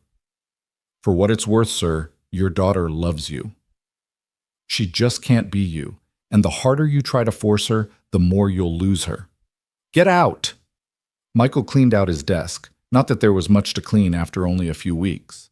Roger watched from the doorway, shaking his head. "Heard you got mixed up with the princess," he said. "Bad move, kid." "Maybe, but it's my move to make." "What are you going to do now?" "Go back to what I know, I guess. There's always someone who needs a janitor." Roger studied him for a moment, then pulled out a business card. "My brother-in-law runs a property management company. They're always looking for good facilities managers. Tell him I sent you." Roger, You're a good kid, Torres. And you were right to choose the girl. Money comes and goes. Love? That's the real deal. By the time Michael made it home, Rachel was already there, sitting on his stoop with Sophia, both of them looking worried. Daddy got fired, Sophia said matter-of-factly.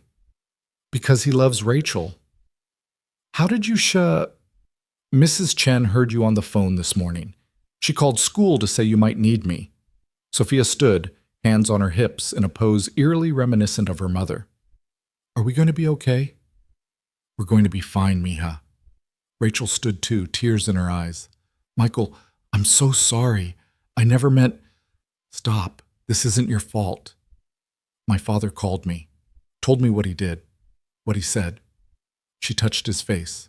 You gave up your job for me. I gave up a job for us. There's a difference. They went inside, the three of them crowding into the small apartment that suddenly felt even smaller with the weight of uncertainty.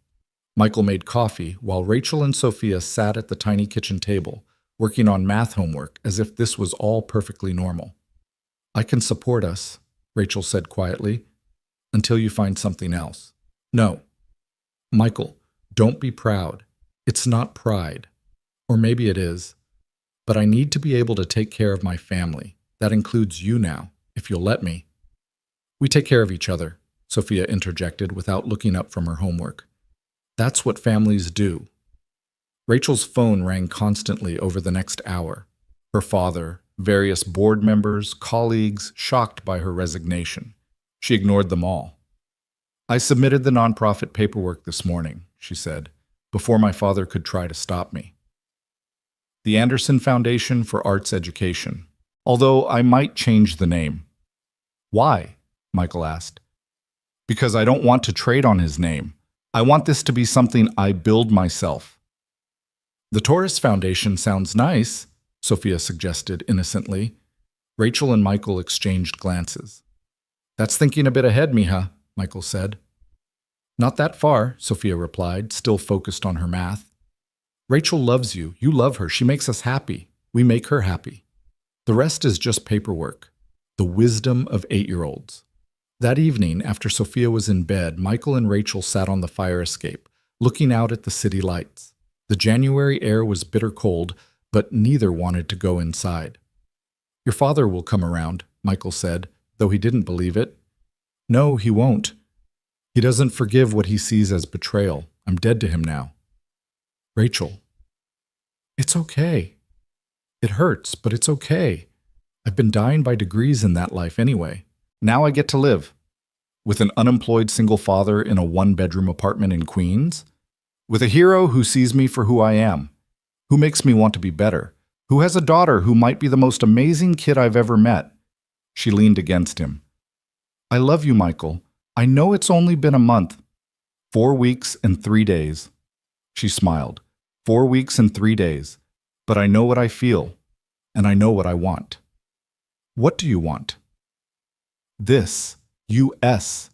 A life that means something. To wake up excited about the day instead of dreading it. To help kids like Sophia discover what they're capable of. To love and be loved without conditions or transactions. Your father thinks you'll get tired of slumming it with us. My father doesn't know me at all. He never has. Michael's phone rang. Roger's brother-in-law, already calling about the facilities manager position. They talked briefly, scheduled an interview for the next day. The salary would be less than Anderson Global, but more than Michael had made as a janitor. It would be enough. See, Rachel said, things work out. You're awfully optimistic for someone who just lost everything. I didn't lose everything. I lost things that were never really mine anyway. The trust fund, the inheritance, the position at the company, they all came with strings, with requirements that I be someone I'm not. Now I get to find out who I really am. They stayed on the fire escape until the cold became unbearable, then climbed back inside.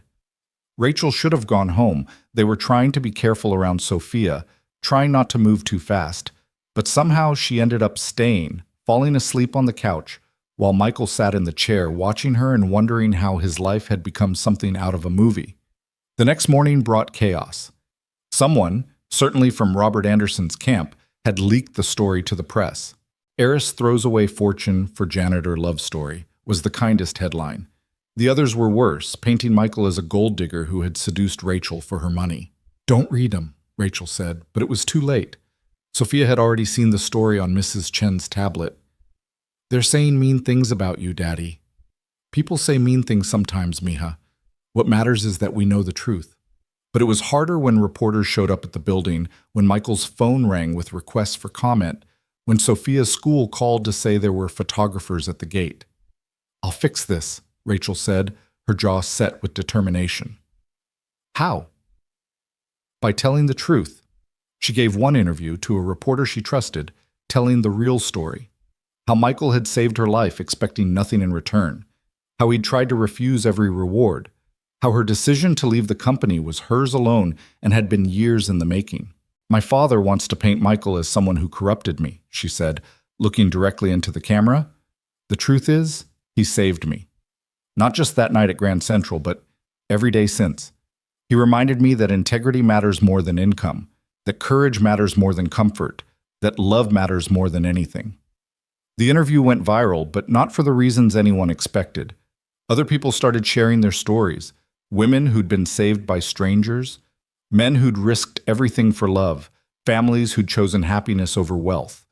Michael and Rachel became symbols of something larger, a reminder that sometimes the best things in life really couldn't be bought. Roger's brother-in-law hired Michael on the spot, impressed not by the media attention, but by Roger's recommendation and Michael's practical knowledge. The new job was in Brooklyn, managing a portfolio of residential buildings. Less prestigious than Anderson Global, but Michael found he preferred it. These were homes, not corporate offices. The work felt more meaningful. Rachel threw herself into building her nonprofit, working 18-hour days, calling in favors from old connections, applying for grants with single-minded determination.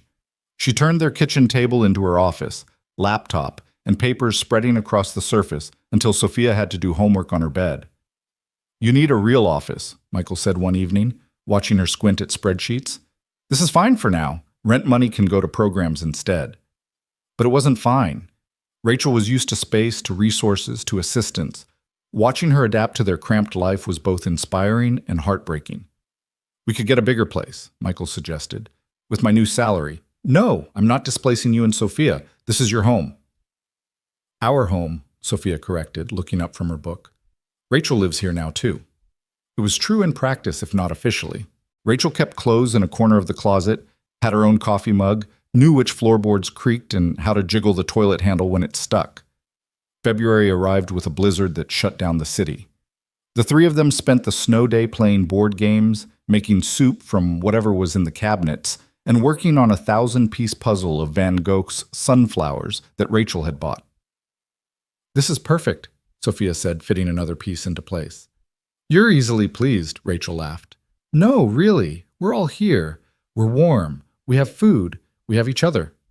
What else do we need? Rachel and Michael exchanged glances over Sophia's head. The child had more wisdom than both adults combined. That night, after Sophia was asleep, they stood at the window watching the snowfall, transforming Queens into something magical. Your father called me today, Rachel said quietly. He wants to meet. Michael tensed. And?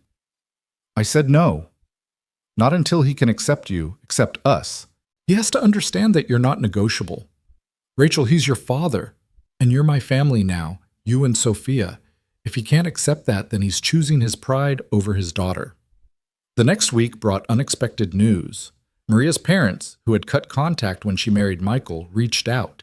They'd seen the news stories, recognized Sophia in the pictures. We were wrong, Maria's mother said when they met at a neutral location, a diner in Astoria. We let pride keep us from our daughter, and now she's gone. We don't want to make the same mistake with our granddaughter. It was awkward at first. They were traditional, formal, uncomfortable with the attention the family had received. But when Sophia started speaking Spanish with them, Michael had made sure she learned. Their faces softened. She looks like Maria, her grandfather said, tears in his eyes. She has her spirit, too, Michael replied. They started slowly. Sunday dinners once a month, then twice. Rachel charmed them with her attempts at Spanish and her genuine interest in their stories. They were confused by her presence at first. this wealthy white woman who had given up everything for Michael, but Sophia explained it simply. She loves us and we love her. By March, Rachel's nonprofit had its first major donor, a tech billionaire who had grown up poor and loved the idea of giving kids chances he'd never had. The donation was enough to rent space, hire staff, and launch the first programs. "We did it," Rachel said, crying as she showed Michael the check. "We actually did it." "You did it," he corrected. "This is all you." "No, this is us." "None of this happens without you and Sophia. You gave me the courage to try." They found space in Long Island City, an old warehouse that could be converted into studios and classrooms. Michael spent his evenings and weekends helping with the renovation, his construction knowledge from years of maintenance work proving invaluable. Sophia appointed herself chief youth consultant in practice, as well as title, testing supplies, giving feedback on classroom layouts, and recruiting kids from her school for the first sessions. "We need a name," she declared at dinner one night. "The Anderson Foundation sounds like a bank." "What do you suggest?" Rachel asked. Sophia thought carefully. "Second Chances." "That's not really an art name, Mija," Michael said. "But that's what art is, right? A second chance to see things differently, a second chance to express yourself, a second chance to become who you're meant to be." Rachel grabbed a napkin and started sketching a logo. Second Chances Art Studio, for kids who deserve another way to see the world. "It's perfect," Michael said. Robert Anderson heard about the name and was predictably furious. Rachel had rejected his legacy entirely, chosen a name that had nothing to do with him, but others loved it. The story of the name, inspired by an 8-year-old who understood that everyone deserved another opportunity, became part of the nonprofit's mythology. Opening day was April 1st, which Sophia found hilarious. April Fool's Day. "It's perfect because everyone thought we were fools for trying this." 50 kids showed up for the first session, ranging from 5 to 18, all from families who could never afford traditional art education. Rachel had recruited real working artists as teachers, people who understood both the joy and struggle of creative life. Michael watched from the back as Rachel welcomed everyone, as Sophia helped younger kids find supplies, as something they dreamed into existence became real. "You did good," a voice said beside him. He turned to find Robert Anderson standing there, looking older and somehow smaller than Michael remembered. "Mr. Anderson, my daughter looks happy." "She is happy." "And you? Still think love is worth more than money?" "Every day, sir." They stood in silence, watching Rachel help a small boy hold a paintbrush correctly, her face glowing with purpose. "I was wrong," Robert said quietly, the words clearly costing him. "Not about you. I still think you're all wrong for her, but about her. She was dying in my world, wasn't she? She was surviving. Now she's living. Because of you. Because of herself. I just reminded her she had choices." Robert turned to leave, then paused. "Take care of them. Both of them. Always." He left without speaking to Rachel, but the next day a massive anonymous donation appeared in Second Chance's account. Rachel knew immediately who it was from. "He's trying," she told Michael. "In his own way, he's trying. Do you want to reconcile? Maybe. Someday, but not at the cost of us. Never at the cost of us." Spring bloomed across New York, and with it their makeshift family solidified into something permanent. Rachel officially moved in, bringing only clothes and art supplies, leaving her expensive furniture and most of her possessions behind. "I don't need things," she said. "I need this." They were cramped, stepping on each other constantly, but happy. Sophia had never had a mother figure since Maria died, and while she was careful never to call Rachel Mom, the relationship was clearly heading that direction. One evening in May, as they walked through Central Park after one of Sophia's art shows at Second Chances, Sophia ran ahead to chase pigeons, leaving Michael and Rachel alone. "Marry me," Michael said suddenly. Rachel stopped walking. "What?" "Marry me. I know we don't have much. I know it's only been 5 months. I know your father will probably have a stroke, but marry me. You're proposing in the middle of Central Park with no ring while your daughter chases pigeons. I'm proposing while we're happy and together and building something beautiful. The ring can come later. The fancy proposal can come later. But the promise, the commitment, I want that now. Rachel kissed him, right there with tourists watching and Sophia cheering in the distance. Yes! Of course. Yes. Really? Michael Torres, I gave up $5 million for you. You think I'd say no to a proposal? When you put it like that? Sophia ran back, breathless and beaming. Did you ask her? Did she say yes? How did you... Daddy, you've been carrying Grandma's ring in your pocket for 3 weeks. You're not that subtle. Maria's mother had given him the ring at their last Sunday dinner, a simple band with a small diamond that had been in the family for generations. She said I should have given it to Maria, she'd told Michael. But I was too proud. Don't make my mistake. Give it to the woman you love. Michael pulled out the ring now, knelt properly in front of God in Central Park and his daughter. Rachel Anderson, will you marry me? Will you be my wife and Sophia's stepmother and my partner in all things? Yes, Rachel said again, tears streaming. Yes to all of it. The ring was too big. Maria's mother had larger hands, but Rachel wore it anyway, holding her hand up to catch the late afternoon light. We're going to be a real family now, Sophia said, hugging them both. We already are a real family, mija. I know, but now everyone else will know too. They were married 6 weeks later in the community garden where Maria had loved to take Sophia. It was small, just Roger and his wife, Mrs. Chen, Rachel's best friend from college, Maria's parents, and a handful of kids from Second Chances. Robert Anderson didn't come, but he sent a gift, the deed to a brownstone in Brooklyn, for my daughter and her family. Rachel wanted to refuse it, but Michael stopped her. It's his way of accepting us. Let him. The brownstone needed work, years of it, but it had 4 bedrooms, a backyard where Sophia could paint, and enough space that they could finally breathe. Our home, Rachel said, standing in the empty living room the day they got the keys. Our home, Michael agreed. Sophia was already upstairs, claiming her room, her voice echoing through the empty house as she planned where everything would go. That night, in their new home with boxes everywhere and only a mattress on the floor, the 3 of them ate Chinese takeout and played cards by candlelight because they hadn't figured out the electricity yet. This is the best day, Sophia declared, winning another hand of Go Fish. Better than Christmas? Rachel asked. Better than anything. We're home. Really home.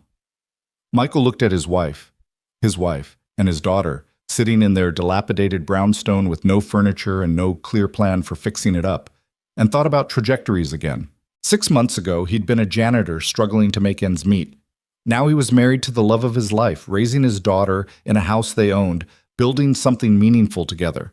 All because he'd stepped forward when everyone else stepped back. All because he'd chosen courage over safety. All because sometimes the most dangerous moments lead to the most beautiful destinations. What are you thinking about? Rachel asked, catching his distant expression. Just how lucky we are. Lucky. She looked around at the water-stained walls and warped floorboards. You have a strange definition of lucky. I have you. Sophia has you. We have each other, and this place, and second chances, and a whole future to build together. That's not luck. That's a miracle. Rachel reached across the takeout containers to squeeze his hand. You saved my life that night at Grand Central.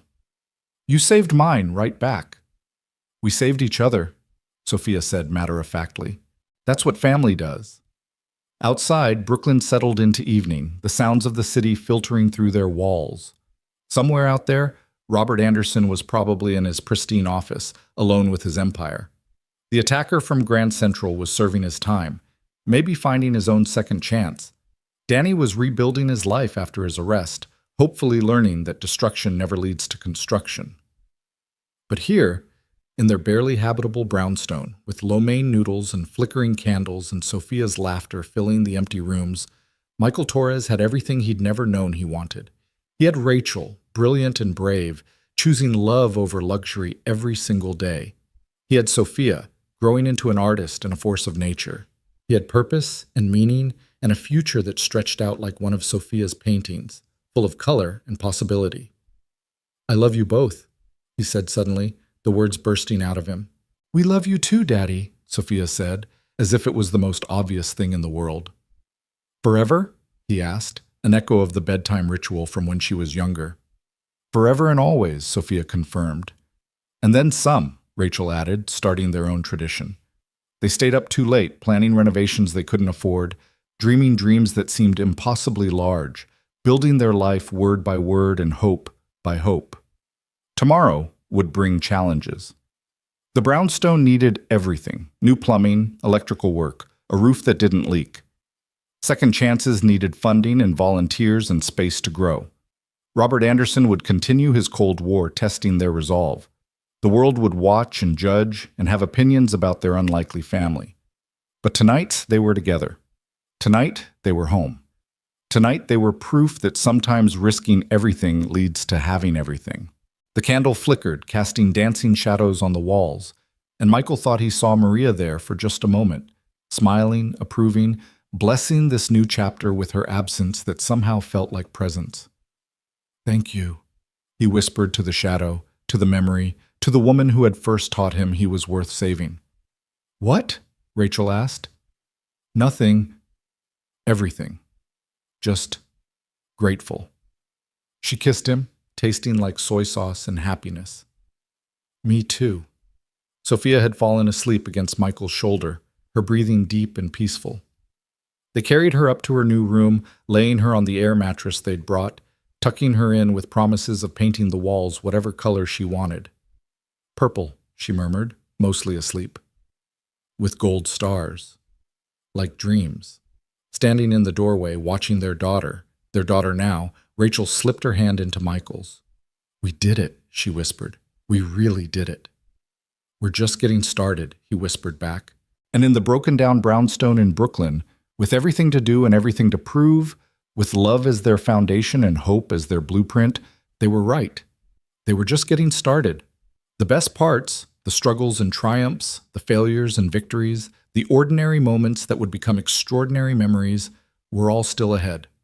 But they would face them together, this unlikely family forged from crisis and choice, from courage and commitment, from a moment in Grand Central Station when a janitor decided that someone else's life was worth risking his own. The brownstone became their project, their metaphor, their salvation. Every weekend that summer, they worked on it together, Michael teaching Rachel how to strip wallpaper and patch drywall, Rachel teaching Sophia about color theory as they chose paint, Sophia teaching them both that renovation was more fun with music blasting and dance breaks every hour. "We should document this," Sophia said one Saturday in July, her face streaked with primer. "Before and after photos for every room." "Why?" Michael asked, wrestling with a stubborn baseboard. "Because someday we'll forget how hard this was.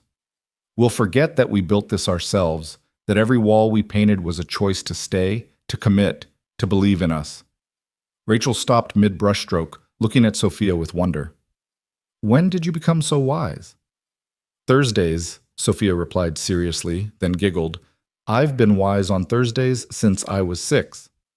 They were laughing when the doorbell rang, which was strange because the doorbell didn't work.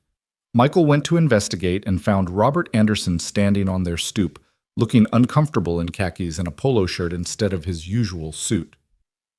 "I thought I might help," he said stiffly, holding a toolbox that looked brand new.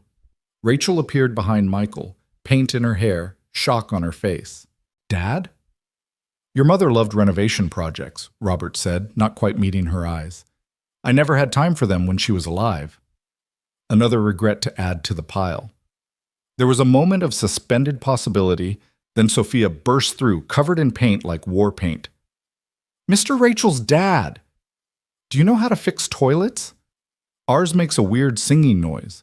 Robert Anderson, CEO of a billion-dollar company, looked down at the 8-year-old force of nature and did something Michael had never seen him do.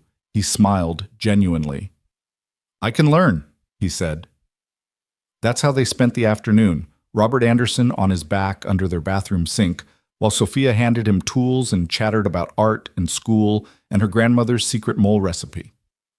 Rachel watched from the doorway, tears sliding silently down her cheeks. "He's trying," Michael said quietly, wrapping his arms around her from behind. "I know, it's just, this is what I wanted when I was Sophia's age. A father who showed up, who got dirty, who chose family over another conference call. Maybe that's what second chances really means, Michael suggested. Not just for the kids in the program, but for all of us. Robert stayed for dinner, Chinese takeout eaten on the floor because they still didn't have a dining table. He was awkward, formal, clearly out of his element, but he was there. When Sophia showed him her art portfolio, he studied each piece with the same intensity he brought to quarterly reports. "You have your grandmother's eye," he told her. "She was an artist before she married me." "Why did she stop?" Sophia asked with her characteristic directness. "Because I was young and stupid and thought art was frivolous. Because she loved me enough to give up something essential to who she was. Because I didn't understand until too late that when someone gives up their dreams for you, you both lose." The room was quiet except for the distant sound of Brooklyn traffic. Then Sophia stood and hugged Robert, this man she'd just met who was somehow family now. "It's okay," she told him solemnly.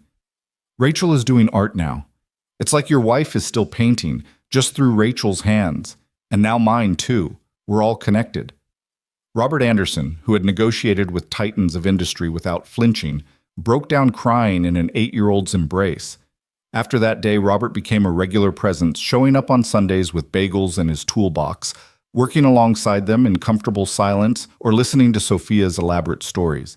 He and Michael developed a careful respect, bonding over their shared love for the two most important women in their lives. "I misjudged you," Robert said one afternoon in August, helping Michael install kitchen cabinets. "You were protecting your daughter." "I would have done the same." "No, you would have trusted her judgment. You would have seen her happiness and valued that above your own plans." He paused, adjusting the level. "You're a better father than I ever was." "Different kinds of fathers," Michael said diplomatically. "You built an empire for her." "I'm just trying to build a home." "The home matters more," Robert said quietly. "I just learned that too late." Second Chances was thriving beyond anyone's expectations. The summer program had a waiting list, kids from all 5 boroughs applying for spots. Rachel had convinced several galleries to display student work, with any sales going directly to the young artists. The first exhibition opened in September, and Sophia sold her first painting, a portrait of their family working on the brownstone, for $500. "I'm rich!" she shouted, then immediately asked, "How much can I donate back to Second Chances?" That night, as they celebrated Sophia's first sale with ice cream sundaes in their finally functional kitchen, Rachel got a call that changed everything. "Yes, I understand. Of course we're interested. Tomorrow? Yes, we can make that work." She hung up, face pale with excitement. That was the MacArthur Foundation. They want to give Second Chances a genius grant, $500,000 over 5 years. Michael dropped his spoon. Sophia squealed. Even Robert, who had joined them for dessert, looked impressed. "You did it," Michael said, pulling Rachel into his arms. "You really did it." "We did it," she corrected. "None of this happens without all of us." The grant changed everything. They could hire full-time teachers, expand to multiple locations, offer scholarships for advanced training. But it also meant Rachel would be busier than ever, traveling for conferences, meeting with donors, becoming the face of a movement. "I don't want to be away from you guys," she said that night, anxiety creeping into her voice. "We'll manage," Michael assured her. "Sophia and I held down the fort before you came along. But I don't want you to have to. I don't want to become my father, choosing work over family." "You won't," Sophia said from the doorway, supposed to be asleep but drawn by the conversation. "Because you know what matters. And because we won't let you forget." October brought unexpected challenges. Danny Kowalski, out on parole, showed up at Second Chances during a Saturday session. Michael tensed, ready to call security, but Danny raised his hands in surrender. "I'm not here to cause trouble," he said. "I'm here to apologize. And maybe to ask for a second chance of my own." He looked different, cleaner, clearer-eyed, like prison had burned something out of him and left space for something better. "I learned to draw inside," he said quietly. It was that or go crazy. The art teacher said I had talent, said maybe I could make something of myself if I had the right opportunities. Rachel stepped forward before Michael could respond.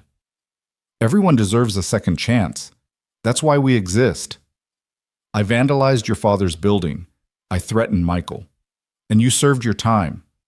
The question now is what you do next. Danny started coming to adult evening sessions, keeping his head down, working with quiet intensity. His art was angry at first, all sharp edges and dark colors, but gradually something softer emerged. By December, he was helping teach younger kids, his own rough past making him uniquely qualified to reach the ones who trusted no one. You gave him a chance when I wouldn't have, Michael told Rachel one night, watching Danny help a troubled teenager with perspective drawing. You gave me a chance when my father wouldn't have, she replied. Grace has to start somewhere. Christmas Eve arrived exactly 1 year after the night that started everything. They decided to mark it with a celebration at Second Chances, inviting all the families, the teachers, the donors who had believed in their vision. Michael stood in the main studio, watching the controlled chaos of children creating, parents chatting, his wife, his brilliant, brave wife, moving through the crowd like she was born to this. Sophia was demonstrating watercolor techniques to a group of younger kids, patient and encouraging. Quite a year, a voice said beside him. Robert Anderson, holding a cup of punch and looking more relaxed than Michael had ever seen him. Sometimes I can't believe it's real, Michael admitted. It's real because you made it real. All of you. Robert paused. I've been thinking about that night. The attack. If you hadn't saved Rachel, someone else would have. No, they wouldn't have. Everyone else stood back, remember? Only you stepped forward. He turned to Michael. I spent so long focused on what you couldn't give my daughter, wealth, status, the life I'd planned for her. I never considered what you could give her that I couldn't. Which is the courage to be herself, the permission to choose love over logic, the example of someone who does the right thing even when it costs everything. Before Michael could respond, Sophia ran up, grabbing both their hands. Come on! Rachel's about to make the announcement. They let her pull them to where Rachel stood on a makeshift stage, glowing with excitement. A year ago tonight, my life was saved by someone who expected nothing in return, she began, finding Michael's eyes in the crowd. That act of selfless courage started a chain of events that led us all here. To this place where art and hope intersect, where second chances aren't just possible but promised. She continued, announcing the expansion plans, the new partnerships, the scholarship fund established in Sophia Torres's name for young artists showing exceptional promise. But Michael barely heard the details, too focused on watching his wife shine, his daughter beam, his father-in-law wipe away tears he'd deny later. After the celebration, as they cleaned up, Sophia found a package hidden behind one of the easels. It was addressed to Michael, no return address, postmarked from Connecticut. Inside was a canvas, a painting of Grand Central Station on a winter night, crowds frozen in a moment of crisis, but with one figure moving forward, reaching out. It was beautiful and haunting and somehow hopeful. The note attached was simple. You saved more than one life that night. Thank you for showing me that courage is possible. A stranger who stopped being strange. Michael never found out who sent it, though he had his suspicions. The painting now hangs in their living room, a daily reminder that single moments of bravery ripple outward in ways we never see. Spring came again, and with it, news that would reshape their family once more. Rachel was pregnant. They found out on a Tuesday, sitting in a doctor's office that smelled like disinfectant and possibility. You're going to be a big sister, Rachel told Sophia that evening. Sophia's eyes went wide, then filled with tears. Really? A real brother or sister? Real as it gets, mija, Michael said, his own throat tight with emotion. What if I'm not good at it? What if the baby doesn't like me? Rachel pulled her close. You're already the best big sister in the world. This baby is so lucky to have you. Can we name it after Mama if it's a girl? Sophia asked quietly. Michael and Rachel exchanged glances. We could use Maria as a middle name, Rachel suggested. Would that be okay? Perfect, Sophia said. That way Mama is still part of our family. Robert Anderson's reaction to the pregnancy was unexpected. He showed up the next day with an armload of parenting books, a crib that cost more than Michael's first car, and a vulnerability Michael had never seen before. I miss so much with Rachel, he said. Her first steps, her school plays, her art shows. Always working, always building something I thought mattered more. Don't make my mistakes, Michael. I won't. You say that now, but success is seductive. The nonprofit is growing, your job is demanding. There will always be reasons to miss things. He paused. I've been thinking about stepping back from the company. Maybe spending more time at Second Chances, if Rachel will have me. Dad, Rachel said from the doorway, having heard everything. You built Anderson Global from nothing. It's your life. No, he said firmly. You're my life. You and this family you've created, this second chance I don't deserve. The company will survive without me. I'm not sure I'll survive without you. By summer, Robert had transitioned to chairman emeritus, handing daily operations to his CFO. He spent his newfound time at Second Chances, teaching business skills to older students, using his connections to secure internships and scholarships. He was awkward with the kids at first, too formal, but Sophia appointed herself his translator. Mr. Robert means he likes your painting, she would interpret. He just doesn't know how to say it without sounding like a business email. The baby was due in November. They found out it was a boy in July, and Sophia immediately began painting murals on the nursery walls, a jungle scene with friendly animals, all watching over the crib with protective eyes. So he's never alone, she explained. Even when we're not in the room, the animals will watch him. Michael found Rachel crying over the murals one evening, pregnancy hormones and emotions overwhelming her. What's wrong? Nothing's wrong. Everything's perfect. Too perfect. I keep waiting for something to go wrong, for this happiness to be taken away. Hey, Michael said, pulling her close. We've already faced the worst. Attacks, family rejection, public humiliation, Danny's breakdown. We survived all of it. Whatever comes next, we can handle it. You promise? I promise we'll handle it together. That's all anyone can promise. September brought unexpected news. The man who had attacked Rachel at Grand Central had been released early for good behavior. He'd written a letter to Rachel through his parole officer, asking if he could meet with her, apologize properly. Absolutely not, Michael said immediately. I want to do it, Rachel said.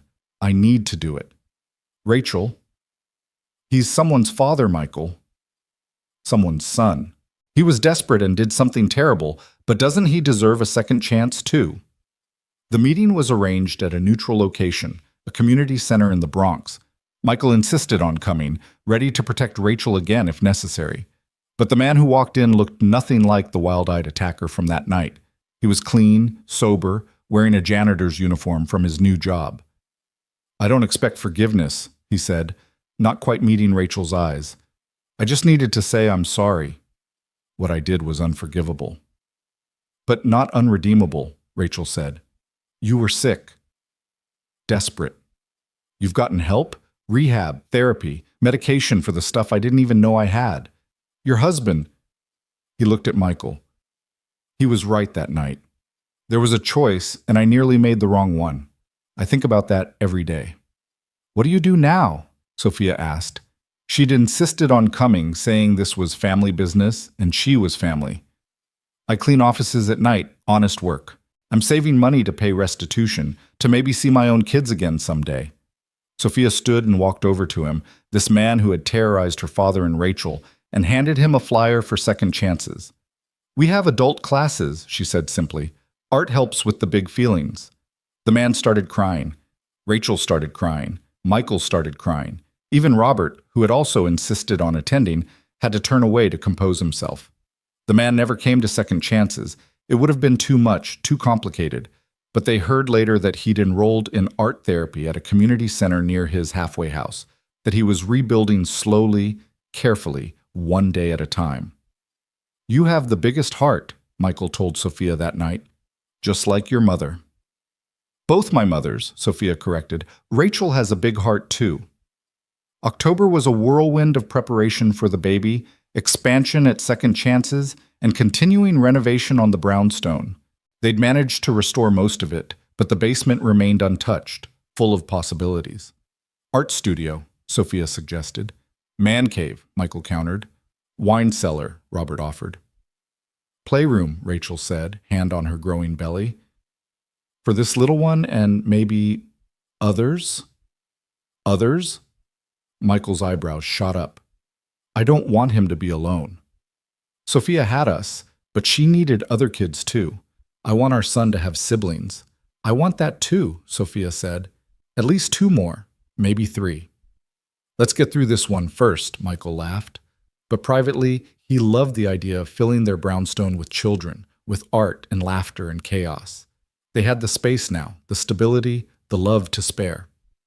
November arrived with false labor, real labor, and finally, at 3:47 a.m. on November 15th, Thomas Michael Torres Anderson was born, screaming and perfect and immediately adored by everyone in the room. He looks like you, Rachel told Michael, exhausted but radiant. Poor kid, Michael joked, but he was crying too hard to sell it. Sophia held her brother for the first time with the careful reverence usually reserved for ancient artifacts. Hi, Tommy, she whispered. I'm your big sister.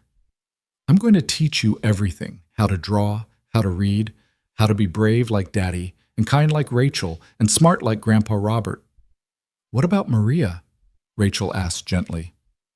What would she teach him? Sophia thought carefully. She'd teach him to find beauty everywhere, even in sad places. And she'd teach him that love doesn't end just because someone goes away. It just changes shape. The nurse had to leave the room because she was crying too hard to continue her work. They brought Tommy home to a brownstone full of people. Mrs. Chen from the old building, Roger and his wife, Rachel's college friends, teachers from Second Chances, even Danny Kowalski, now one of their most dedicated volunteers. Maria's parents were there too, having become regular fixtures in their lives, teaching Sophia traditional recipes and Spanish lullabies that she now sang to Tommy. This is what family really means, Robert said, looking around the crowded living room. Not blood or law or tradition, but choice. All these people choosing to be here, to be part of something bigger than themselves. That night, after everyone had gone and Tommy was sleeping in his jungle-guarded nursery, the 4 of them, 5, counting the baby, sat in their renovated living room, looking at how far they'd come. The walls held their story now. The painting from the anonymous stranger, Sophia's artwork from every stage of her development, photos of Second Chance's kids at their exhibitions, Michael and Rachel's wedding portrait, the ultrasound that announced Tommy's existence. But it was the newest addition that made Michael's throat tight every time. A photo from that afternoon, their whole extended unconventional family crowded into the frame, all looking at Tommy with wonder and love. What are you thinking? Rachel asked, catching his contemplative mood. About trajectories. About how one moment can change everything. The attack? That was the catalyst, but not the moment. The moment was when I decided to step forward. Everything else followed from that choice. What if you hadn't? Sophia asked. What if you'd walked away? Michael considered this, the alternate timeline where he chose safety over courage. Then I would have taught you the wrong lesson about what matters. And we wouldn't have all this. All this mess, you mean? Rachel laughed, gesturing at the chaos of baby supplies and art projects and renovation materials that had taken over their home. All this beautiful, perfect mess, Michael corrected. Tommy stirred in his bassinet, making the small sounds that preceded crying. Sophia jumped up immediately. I'll get him. He probably needs to know we're still here. They watched her carefully lift her brother, cooing reassurances. We're all here, Tommy. You're safe. You're loved. You're home. Christmas came again. They're second in the brownstone, but they're first as a complete family. The tree was enormous this year, Robert having insisted on getting one that touched the ceiling. Tommy stared at the lights with wide-eyed baby wonder while Sophia documented everything with the camera Rachel had given her for her birthday. For the before and after book, she explained, so Tommy knows how we became us. They held another celebration at Second Chances, bigger this year, with students performing music and reading poetry alongside the art exhibition. The mayor came, praised their work, promised city funding that Rachel would fight to actually receive. But the highlight was Sophia's speech, delivered with the confidence of someone who had found their voice. A year ago, my dad saved someone's life, she began. But really, we all saved each other. That's what Second Chances means. Not just getting another try, but helping other people get theirs too. Every painting here, every poem, every song, they're all proof that beautiful things can come from hard places. The applause was thunderous. Michael caught Rachel wiping tears, Robert openly sobbing, and Tommy sleeping through it all with the peace of someone who had never known anything but love. Later, as they cleaned up, Michael found himself in the same spot as the year before, looking at the same scene but seeing how much had changed. The studio was bigger now, the program established, the dream made manifest. But more than that, his family was complete in ways he'd never imagined possible. Rachel appeared beside him, Tommy in a carrier against her chest. "Penny for your thoughts?" "Just thinking about how wrong your father was." "About?" "He said you'd get tired of slumming it with us, that the novelty would wear off." Rachel laughed. "Shows what he knew." "Though technically, we're not slumming anymore. We own a brownstone in Brooklyn. We're practically gentrifiers." "Don't let Sophia hear you say that. She's very concerned about staying authentic." "Our daughter is 8 going on 40. 9 next month," Sophia corrected, appearing with her characteristic ability to be everywhere at once. "And I've decided what I want for my birthday." "What's that, mija?" "For all of us to go to Grand Central. To stand where it all started. To say thank you to the universe or God or whoever made that night happen." Michael and Rachel exchanged glances. They'd avoided Grand Central since that night. The trauma too fresh, the memories too intense. But maybe Sophia was right. Maybe it was time to reclaim that space, to transform it from a site of violence to a place of gratitude. "Okay," Michael said. "We'll go." So on Sophia's 9th birthday, they stood in Grand Central Station at the exact spot where everything had changed. The crowds moved around them, unaware of the significance of this particular patch of marble floor. Tommy dozed in his carrier, oblivious to the story he was part of. "This is where you were brave, Daddy," Sophia said solemnly. "This is where our real story started." "I think our story started before that," Michael said, thinking of Maria, of the struggles that had shaped him, of all the moments that had led him to be in exactly the right place at exactly the right time. "But this is where it changed direction," Rachel said. "This is where we all started moving toward each other." They stood there for a moment, this unlikely family, letting the bustling station wash over them. Then Sophia pulled out a piece of chalk, because of course she had chalk, and knelt down. "What are you doing?" Michael asked. "Leaving a message for the next person who needs to be brave." She wrote in her careful handwriting, "Sometimes the scariest choice is the right choice. Be brave." S. A security guard started toward them, but an older woman stopped him, whispered something. The guard looked at Michael, recognition flickering across his face, and nodded. The chalk message would stay, at least for a little while. As they left the station, Tommy woke and began to fuss. Rachel bounced him gently while Sophia sang the Spanish lullaby Maria's mother had taught her. Michael watched his family, this beautiful, impossible family, and felt the weight of how lucky he was. "No regrets?" Rachel asked, catching his expression. "Not one," he said. "Well, maybe one." "What?" "I wish Maria could see this, could see who Sophia's becoming, could meet you and Tommy, could know that her love didn't die with her." Rachel stopped walking, turned to face him fully.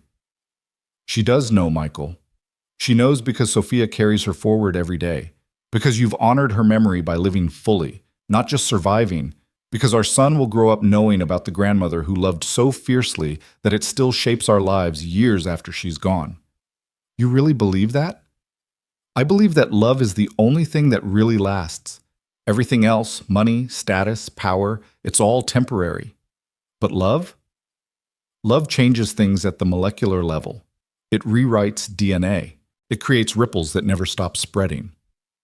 That night, after the birthday cake and presents, after Sophia had shown Tommy all her art supplies and explained that he'd have his own when he was older, after Robert had gone home, and Maria's parents had left with promises to babysit soon, Michael and Rachel stood in their kitchen, finally alone.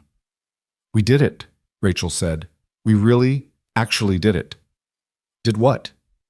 "Created something beautiful from something terrible. Built a family from broken pieces. Proved that love actually does conquer all, as cheesy as that sounds." "It doesn't sound cheesy. It sounds true." They could hear Sophia upstairs reading to Tommy from her favorite book, her voice carrying through the old house's thin walls. Outside, Brooklyn was settling into sleep, another day ending in their corner of the vast city. "I love you," Michael said, the words still feeling like a miracle even after all this time. "I love you too. Forever?" "Forever and always." "And then some," they said together, their new tradition now set in stone. The future stretched before them, full of unknowns. Tommy would grow, maybe siblings would follow. Second chances would expand or struggle or transform into something none of them could imagine. Sophia would become an artist or a teacher or something entirely unexpected. Robert would continue his journey toward redemption. The brownstone would shelter their dreams and weather their storms. But tonight, in their kitchen that smelled like birthday cake and possibility, none of that mattered. What mattered was that they were together, that they had chosen each other, that they had been brave when it counted. The painting in the living room, that anonymous gift from someone whose life had been touched by their story, caught the light from the street lamp outside, seeming to glow with its own inner fire. It showed a moment of crisis, of choice, of courage. But what it really showed was the instant when everything changed, when the trajectory of multiple lives shifted toward something better. Michael Torres, former janitor, unlikely hero, husband, and father, looked at his reflection in the kitchen window and saw not who he had been, but who he had become. Someone who stepped forward. Someone who chose love over safety, courage over comfort, family over fear.